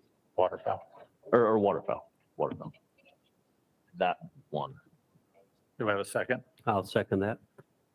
I have a second by Joe. All in favor? Trevor, you good with that? Yes. Thank you. Thanks for keeping us in line. Postmaster. Yeah. And I believe that's it. Thank you, Avery. Thank you. We'll move to item number 9, which is the collection, importation, and possession rule amendments. Charles Lyons. Yeah, hi, thanks. So operating under the presumption that everybody's watched the presentation, I've made these little updates in the previous RACs. I'll just make them again here. We had somebody from the public reach out to us and ask to include language that would grandfather in certificates of registration that are already held, that those would remain valid. So we added some language to make sure that those CORs would not be affected by this rule change where people just would lose them. So then the other 2 changes were in the aquatic subpart. There was some technical tweaking to the definition of ornamental aquatic animal species. And then under the importation section in that same aquatic subpart, there was an added requirement that if the division requested from somebody to produce a specific Fish and Wildlife Service form that they have to fill out for importing ornamental aquatic species from out of the country, that people would be required to produce that when asked. And other than that, those are just a couple technical changes to help manage and regulate from the aquatic section. Otherwise, the recommendation is as presented. Thank you. Questions from the RAC? I had one quick question. Would the gathering or possession of like a dead head be under this same rule? Is it a different one? So it'd be like a skull with the antlers attached, or any skull, I guess, of a big game animal? I don't know if I don't know that that's necessarily handled on this. If that's handled in a different rule section, I don't know if anybody from wildlife knows the answer to that specific question, but typically collection of animal parts would fall under this, but there might be something more specific that regulates that, if memory serves me right. That is correct. Yeah. Okay. Thanks. Are there any public comments on this, Miles? Just one person responded. They strongly disagreed, but didn't leave any feedback.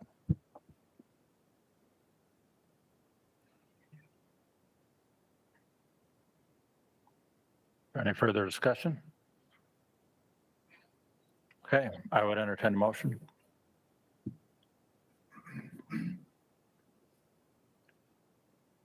I'll make a motion that we accept as presented. I have a motion to accept the collection, importation, and possession rule amendments as presented. Do I have a second? Yeah, I'll second that. Seconded by Dan. All in favor? Yes. Thank you, Trevor. Motion passes unanimous. Thank you, Charles. Thank you. And we'll move to item number 10, which is CWMU variance requests. I see Chad online. You didn't come to Vernal this time, Chad. You've been here every month for like 2 years. I know I wanted to make you miss me a little bit. Welcome, Chad. Why don't you go ahead and give us a quick overview? Yeah, so this one went through about half of the RACs last time. It didn't make it out to yours. It's 2 non-contiguous variance requests. One of the reasons it was cut down was there was confusions on our map, our trade land map. We've been able to go back and verify that the land that North Peaks is asking for a variance used to be in an elk CWMU. And then in 2019, it was clear that they had no intention of putting that into trade lands. So they were never trade lands for elk, never intended to be trade lands for elk. This goes through a process. It goes through the biologist and through the region and then through Salt Lake and the CWMU Advisory Committee. On all of those levels, it was felt that this should be, that these are good variances on both of these requests. The division supports it. The CWMU Advisory Committee supported it. With that, I'll take any questions. Having not been on the North Peaks unit and not really being familiar with it, we received a lot of feedback about that road and what the status of it was and the fact that it's been used for many years. I don't know if they were hunting that non-contiguous place or not, but there seems to be a lot of varying comments coming in I guess I have 2 questions. If it's so jagged and hard to manage, why do they want to add it to their CWMU if they're not needing it for minimum acreage? And are they able to close the road? Yeah, so with the road, no, the CWMUs don't close roads or open roads. If it's a road that's been open, it's going to stay open. I have talked to operator today, and he said that it would stay the same as what it has been. So there's no intent on that at all of changing that. Matter of fact, they can't. So that's not managed through the CWMU program. And as far as wanting to add the non-contiguous land, it's just acreage that is the same landowner owns both parcels. They feel like it's a good piece of land to hunt. So they would just like that opportunity for their hunters and also for the public hunter that would happens to draw that unit. And I guess as we're talking about that is a distinction that I would like to make is with this not being in the CWMU, it's going to be closed to trespassing, closed to hunting. Nobody's going to be able to hunt that land with it not being in the CWMU. And I realize there's only one public tag for this, but that public hunter would have the potential of hunting that land. Would they not be able to charge a trespass fee and let somebody hunt? They could. That'd be an option that they have. I don't think there's any intent to do so. From talking to them, it just doesn't sound like that's something they'd choose to do. So am I correct that both of these units that these CWMUs are in are general season deer but limited entry elk in the exterior boundaries of the CWMUs? For the box elder one, I was a biologist up there, so I'm more familiar with that, and I believe that's Avinaquin, but the region there would be able to answer that for sure. Yeah, I'm pretty certain they're general season deer and limited entry elk. Okay. I believe the Avinaquin one would be in the unit that's going general this fall, right? Elks. general deer of the Finch Wasatch. Oh, it's in the Wasatch. It's not in the Anthro. Okay. Got another question for you, Chad. Okay. When exactly was the non-contiguous portion of a variance an option? So we've had, I think we've had non-contiguous pieces added in since the beginning of the program. You look at some of there's about 8 to 12 statewide. Old Woman Plateau is one of them. I think that was at the inception of the CWMU program. So you've had them go back that far. Since I've been coordinator, which is coming up on 4 years, we had one, Skull Valley South is actually has 3 different non-contiguous pieces in it.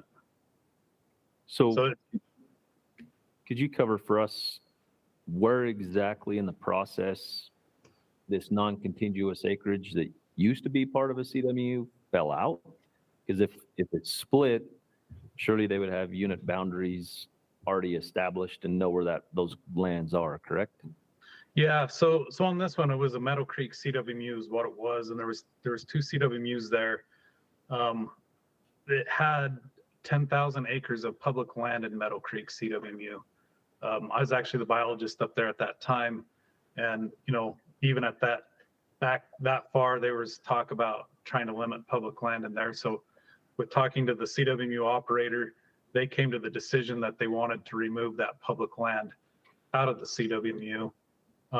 So it dissolved that. And a lot of that they incorporated into North Peaks. But so at that point in time, they didn't, I think it was probably just a lack of awareness of the potential of having those non-contiguous pieces still be part of the CWMU is why it wasn't asked for at that time. As they saw that as a possibility, that's why they've come forward at this time. I think if they would have known that in 2019, they probably would have asked for all of their land to be in that CWMU. Is it required for CWMU lands to be posted as CWMU? Yeah.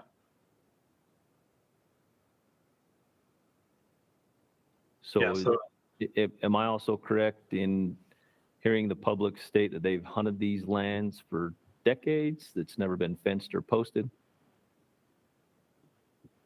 Yeah, if they've been hunting that, so there was never a point in time where they could hunt elk on it. Now, other species, if they were hunting deer or upland game, potentially, I believe the intent and the thought of the CWMU was that it was marked as no trespassing. But yeah, at no point was this ever open for elk hunting through trade lands. It was either in a CWMU or the intent of the CWMU was not to open that up for trade lands. Correct. So if it's not posted no trespassing, therefore it then by default becomes open, right? Yeah, so I think there was some postings on it. I don't know for sure on that, but if it's not properly posted, yeah, even if you got written a ticket, the judge would probably dismiss that. Okay.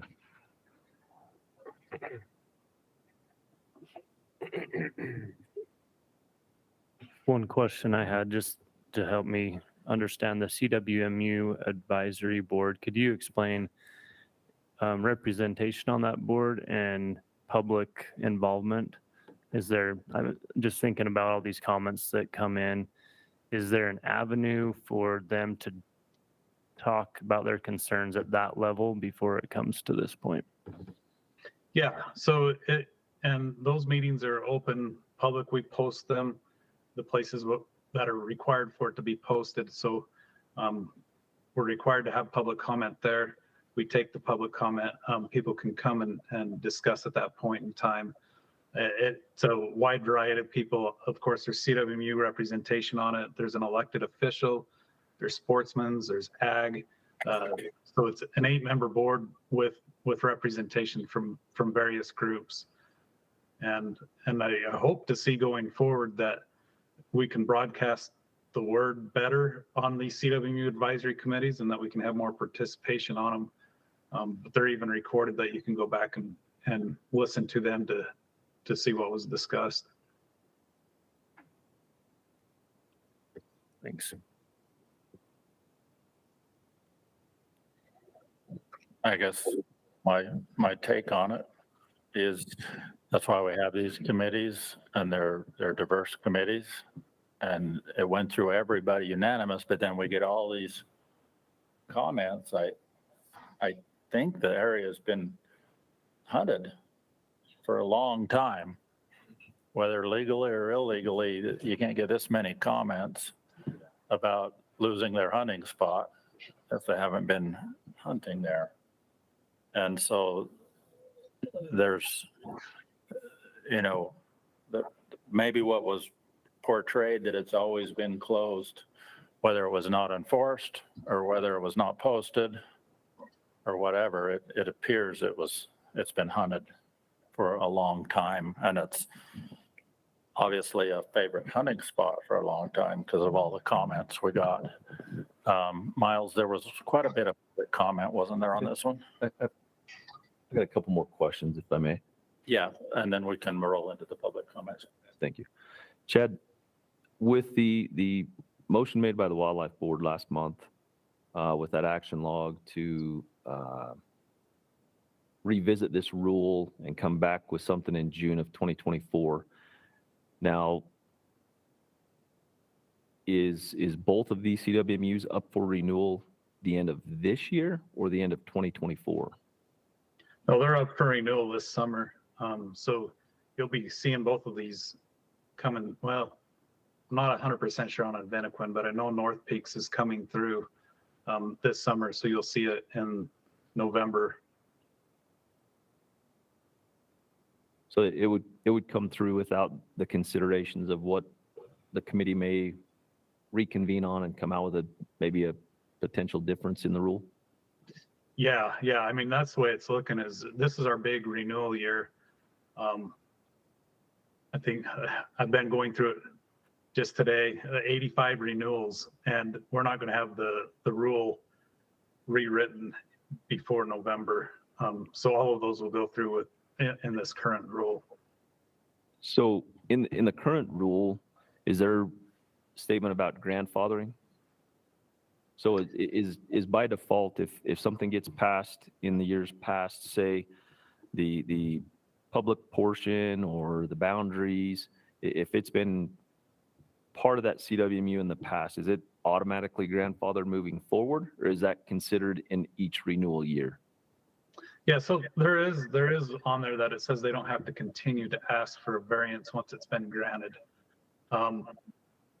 So generally, once one's been granted, we do move forward on that. I don't think that precludes it to if somebody has issue with it that they can bring it up and it couldn't be discussed and changed at a certain point in time. It would just be more that we wouldn't bring it through as a variance every single time.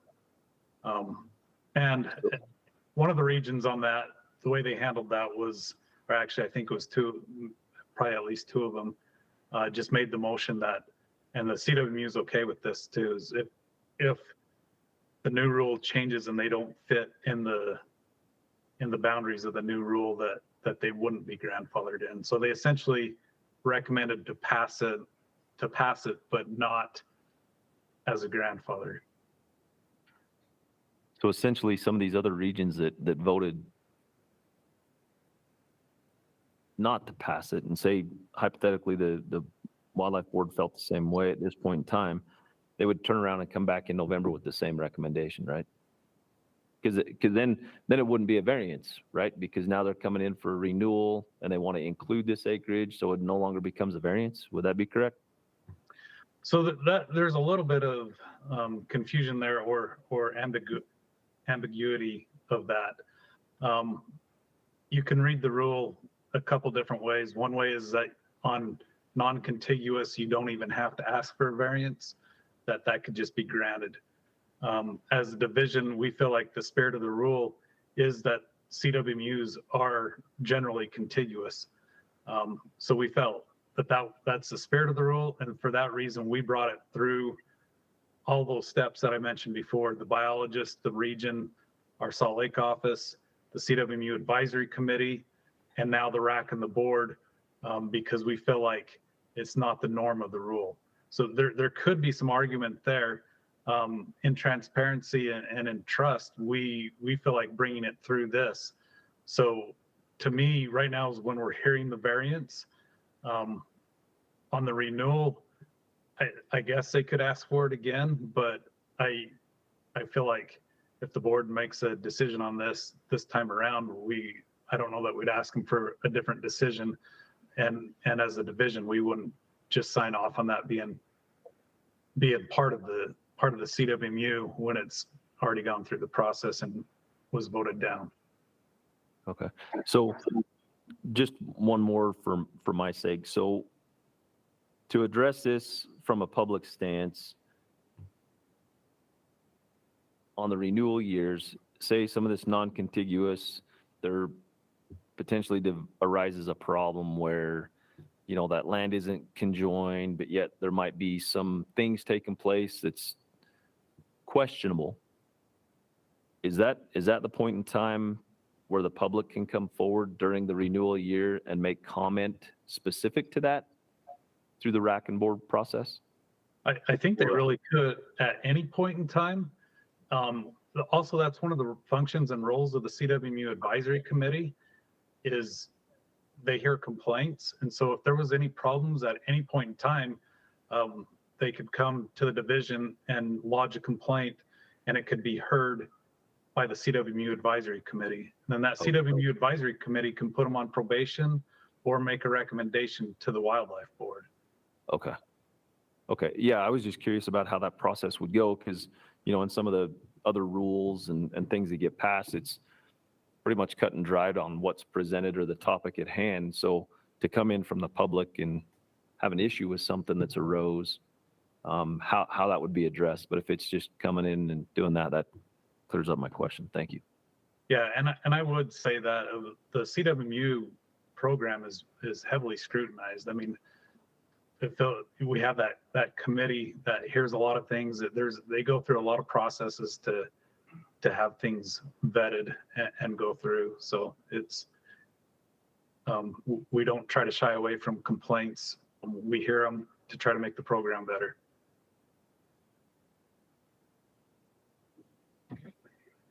Thanks, Miles. We do some public comment. So the folks that did respond, they were all strongly opposed.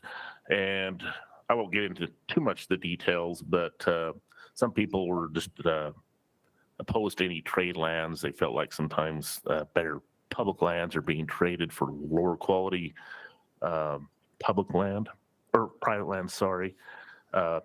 That may not apply to these specific examples, but that was something that was left in the comments. In addition, I think we've already talked about that. There was concerns about the road, about signing and fencing and people hunting that area on that CWMU in question in the past. So I think that's what really kind of drew a lot of the comments on this item.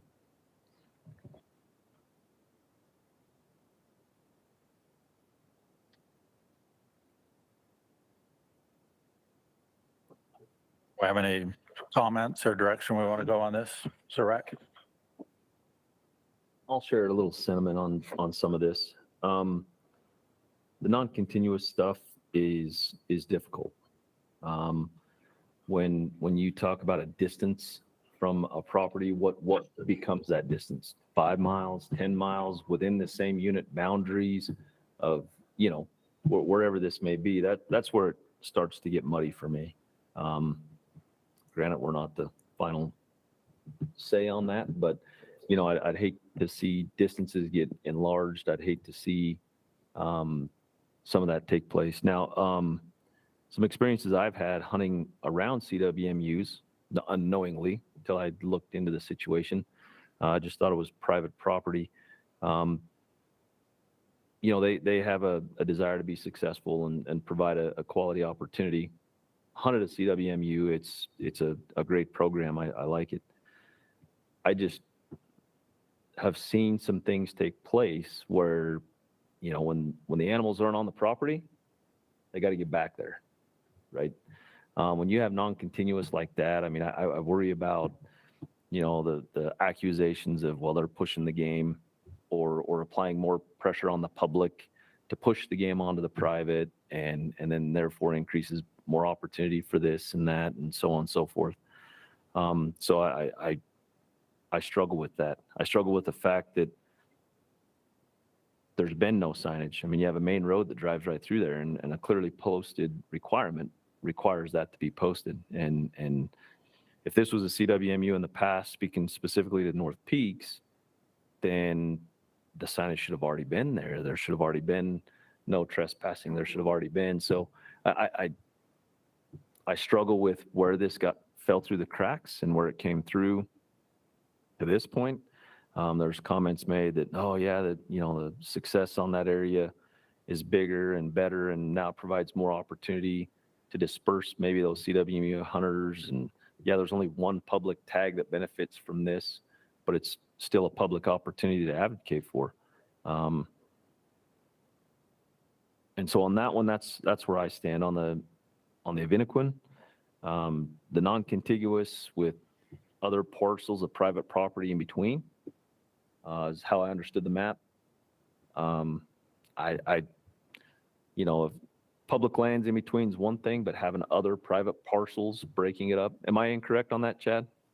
Yeah, it's actually division land between the Bennequin. It's division land between it. Yeah. Because I tried to look on the map boundaries and see where that was at, and the only places I could really see that wasn't included looked to have other parcels of private landowners in that area, but if it's not. It's a piece of division land that sits in between. Okay. And that unit's it's already got a variance for not having enough to be considered. So yeah, I don't know. Now the public trade lands, I don't think that's today's topic. That's been addressed by the Wildlife Board. I do want to go on the record and say that, you know, I would like to see a distance incorporated with that. I mean, if you're on private property and you're incorporating public here, but the trade is, you know, 3 or 4 miles the other direction as the crow flies, I think there should be some correlation to that because animals do migrate and they do move. So if they're incorporating public into their unit for trade, that those trades kind of lie in the same area essentially for that potential. But yeah, that's where I stand. Okay, anyone else?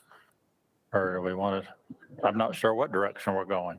Yeah, I have to agree with Daniel that all the public comment, you know, you hate to go against the vetting process, as Chad talked about with the advisory committee and 8 people that know a lot about this, but the public comment, and I represent the public, was really against anything, and there was a lot of hunting opportunity for, it sounded like, a fair amount of people to just get one tag on a CWMU. So it's hard for me to understand, you know, some people that got together and really had some hard decisions to make, and somehow these people that were in the public comment were not included.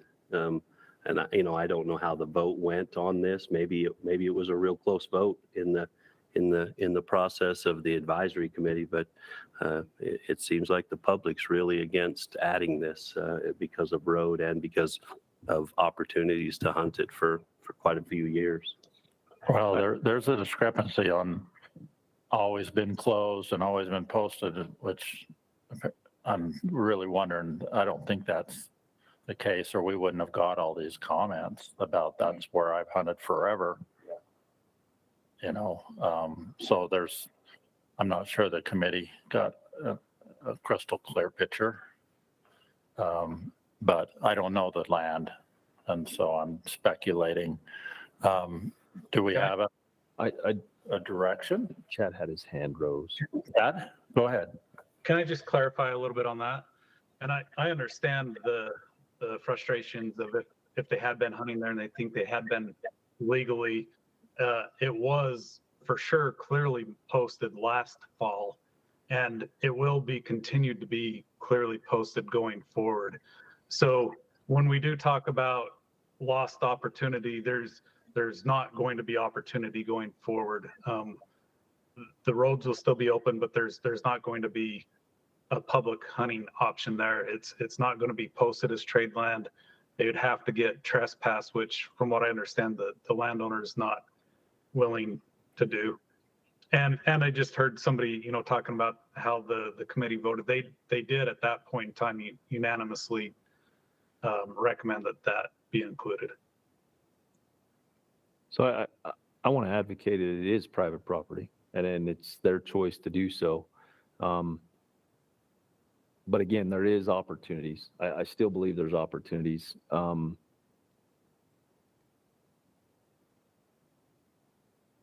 Now they can say that there's no trespass. I mean, things of that nature. But we're kind of at a tough time here where this variance request is coming up, which would go into effect for this fall season.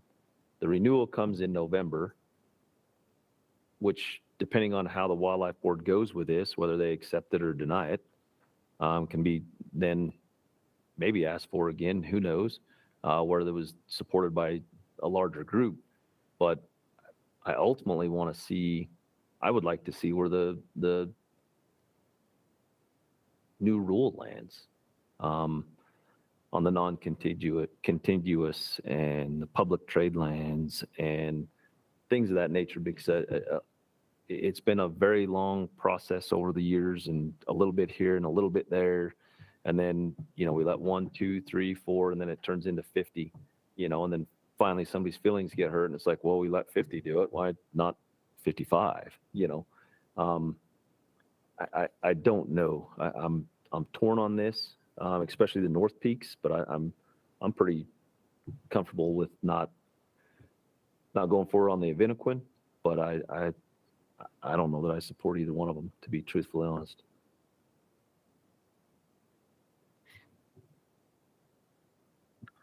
How did the other the RACs throughout the state,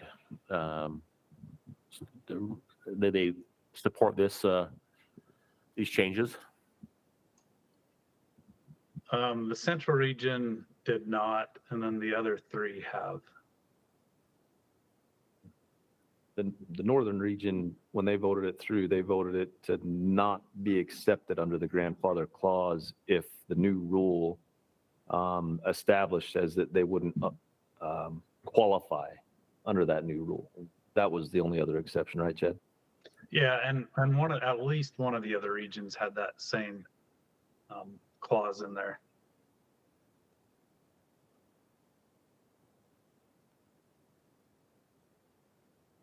I was just looking back through emails and looking at one of the emails that's from someone I knew. I'm from Cache Valley originally, but some of the concerns they have, like you were saying, Chad, like it's posted now. Like it might have been a honey hole before, and it's done now. Like the private property is now established and posted. So some of those questions and recommendations I saw from him are probably not possible at this point, but he did bring a good point up about and this is one of the things that's really not going to happen anymore, just how the map had some errors, and maybe they made hunting plans or made application, like thinking that they could go to that spot again. And that's I think at this point just probably unfortunate, but I think it seems like the road issue is a question too, that it wouldn't remain a public road. So I also wonder, is there must be property that road would access that they're worried about it being closed off again. So I guess I feel like it's probably something that is still, I would go with the Northern RAC's recommendation. That's been my opinion.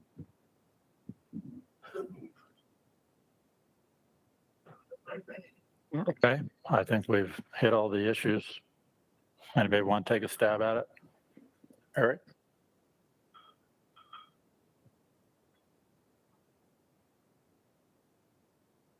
Or Daniel, if you want to make a recommendation. Anybody jump in. We're looking for a motion. Can we break it up into both of them separate? Absolutely. The two variants requests? Absolutely. Absolutely. I'll make the first motion to not approve the Avinaquin variance request as presented. Okay. Do we have a motion to not accept the variance request for Avinaquin? Do we have a second? I'll second that. I have a second by Joe. Any discussion? We haven't talked a lot about Avinaquin. Just help me understand thoughts there. So the Avinaquin has like 9,400 acres, and they're supposed to have 10,000 minimum to be an elk CWMU. So they've already received a variance to be considered a CWMU. Now they're looking for another variance to incorporate more land that still doesn't get them to that 10,000 acres. And being the non-continuous public in between, I just don't feel that it's completely necessary. Still a limited entry unit. You know, they can charge hunters a fee if they want to access that property. You know, I think there's still ways that that can be managed from a private land perspective without incorporating it non-continuous.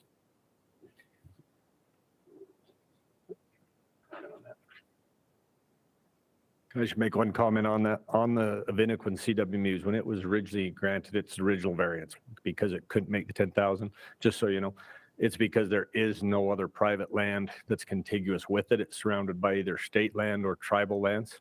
And so it didn't have, there was nobody else they could include at the time to make it 10,000. That's why they were grounded that. And this, it came through the RAC a couple of years ago to be approved for that, just so you're aware. So it's not like they had other options to include either.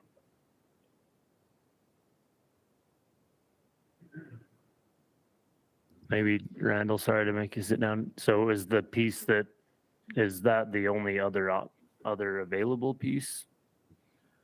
For private, that's nearby, yeah, it would have to be quite a bit farther to get out around. There's another piece up on Flat Ridge that's near, that would be nothing contiguous. There's nothing contiguous they could add, you know, this is, but it's the same landowners, relatives of a family that own part of the other land they've included in the, that is included in the CWMU now, owns this property on the other side of the division land too. It was all one family originally. It was split into, you know, divided in a family into three or four pieces actually. And so there's the new piece that would, if it was approved to be added, that new ground, some of those landowners are the same that are on the other side. They just have this piece of division ground that's in between there. There is another piece, like I said, over on a private property on Flat Ridge, but it's kind of subdivided up into a lot of little cabin type of pieces. Wouldn't make a great hunting situation like that. So.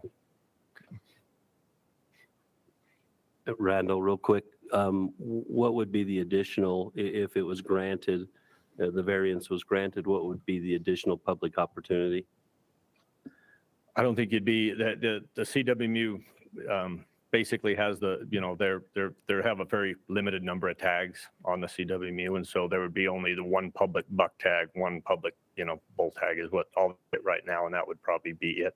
By adding this other piece of private, it's not enough to raise that to 20 tags or, you know, something where we'd get 2 tags. It takes a lot to do that. We're not including the public land in it at all. It's just this piece, this other piece of private was what was, you know, recommended anyway through the committee. So, thank you. There's been a pretty heavy echoed sentiment about this public incorporation because there's several CWMUs across the state that incorporate a ton of public ground. And that's been a, you know, one of those things. If they come back and say, you know, we don't approve contiguous, then okay, well, I'm only half a section away from the private. So now I'm going to come in and apply for that public ground to incorporate it so I can retain all my ground, right? Little preemptive, could it go through the new rule process and fail? That's why, you know, I didn't want to incorporate North Peaks with this. I get where they're going. I understand the operation they're trying to perform. They get a much broader seasons than the public get. They try to weigh that public pressure on the public ground to that private. So it adds an additional spot for them to take their voucher hunters to go hunt, or perhaps the one public hunter that gets to hunt it. But there's still ways out those landowners can make that happen through access fees and things like that could actually incorporate more people than just what the CWU vouchers offer.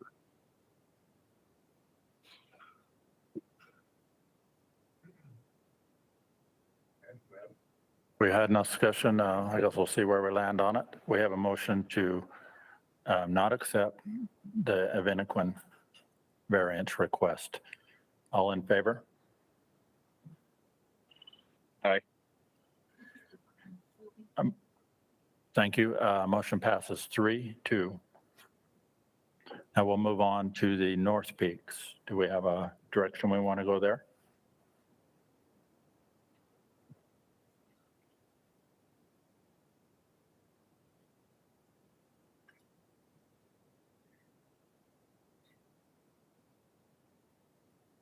I'll make a motion to deny that one as well. Yeah, just again, with public comment, I hate to go against, a committee and so forth, but I don't know if there's enough trade-off with the all the comments that we got as the public came in. Okay, we have a motion, similar motion on the North Peaks. Do we have a second?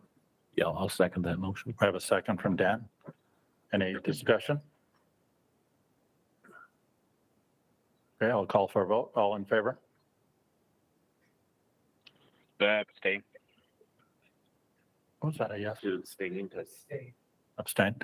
On the previous vote, so let's finish this one. Motion passes 4-0 with one abstention. Just to clarify, Trevor, on the previous one, on the Evenequin one, what was your vote?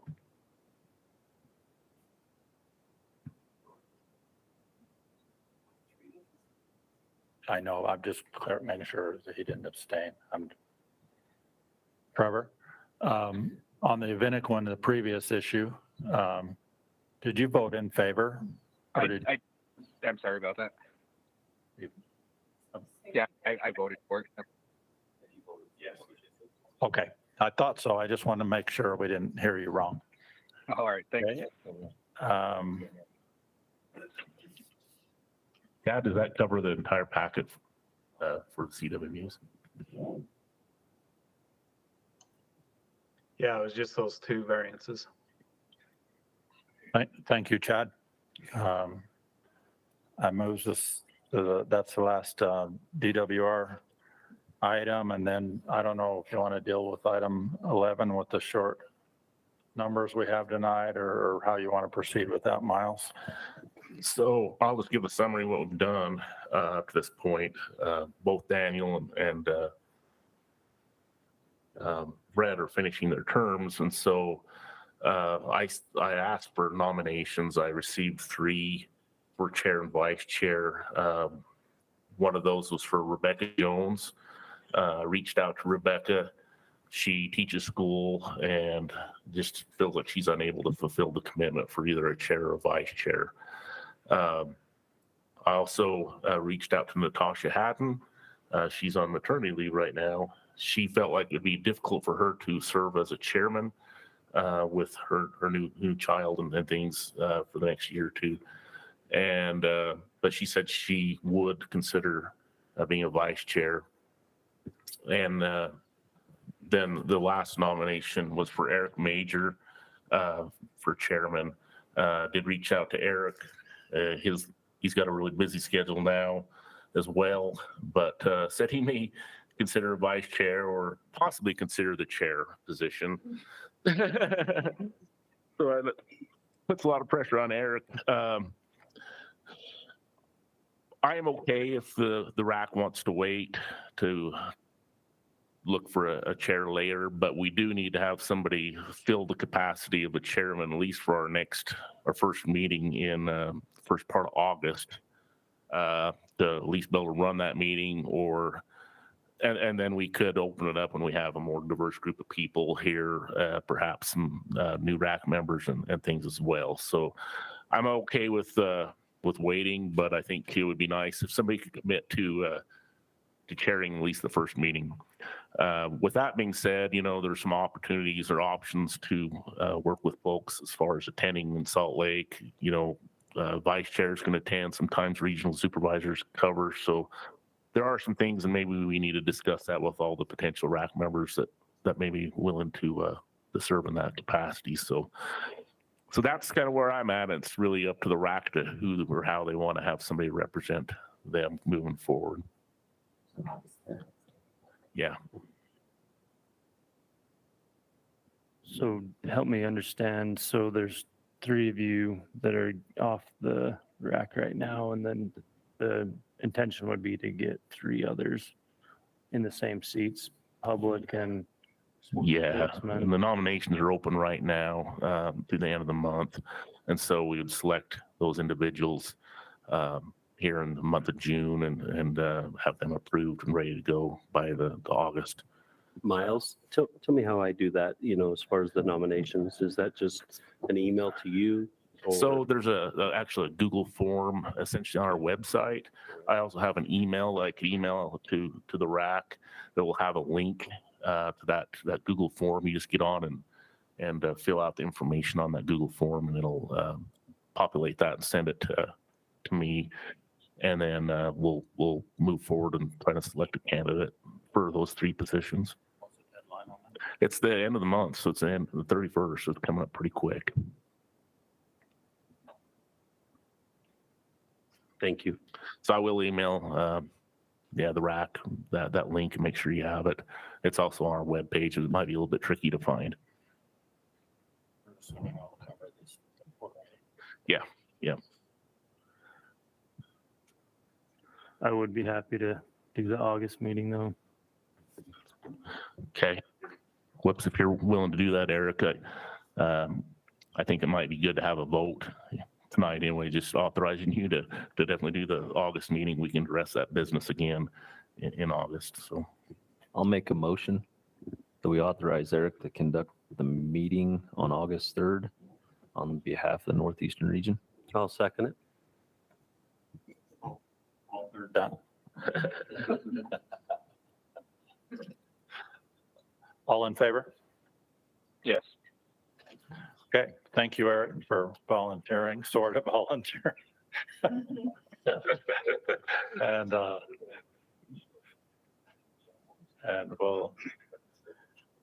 we'll, I guess, is there any other business?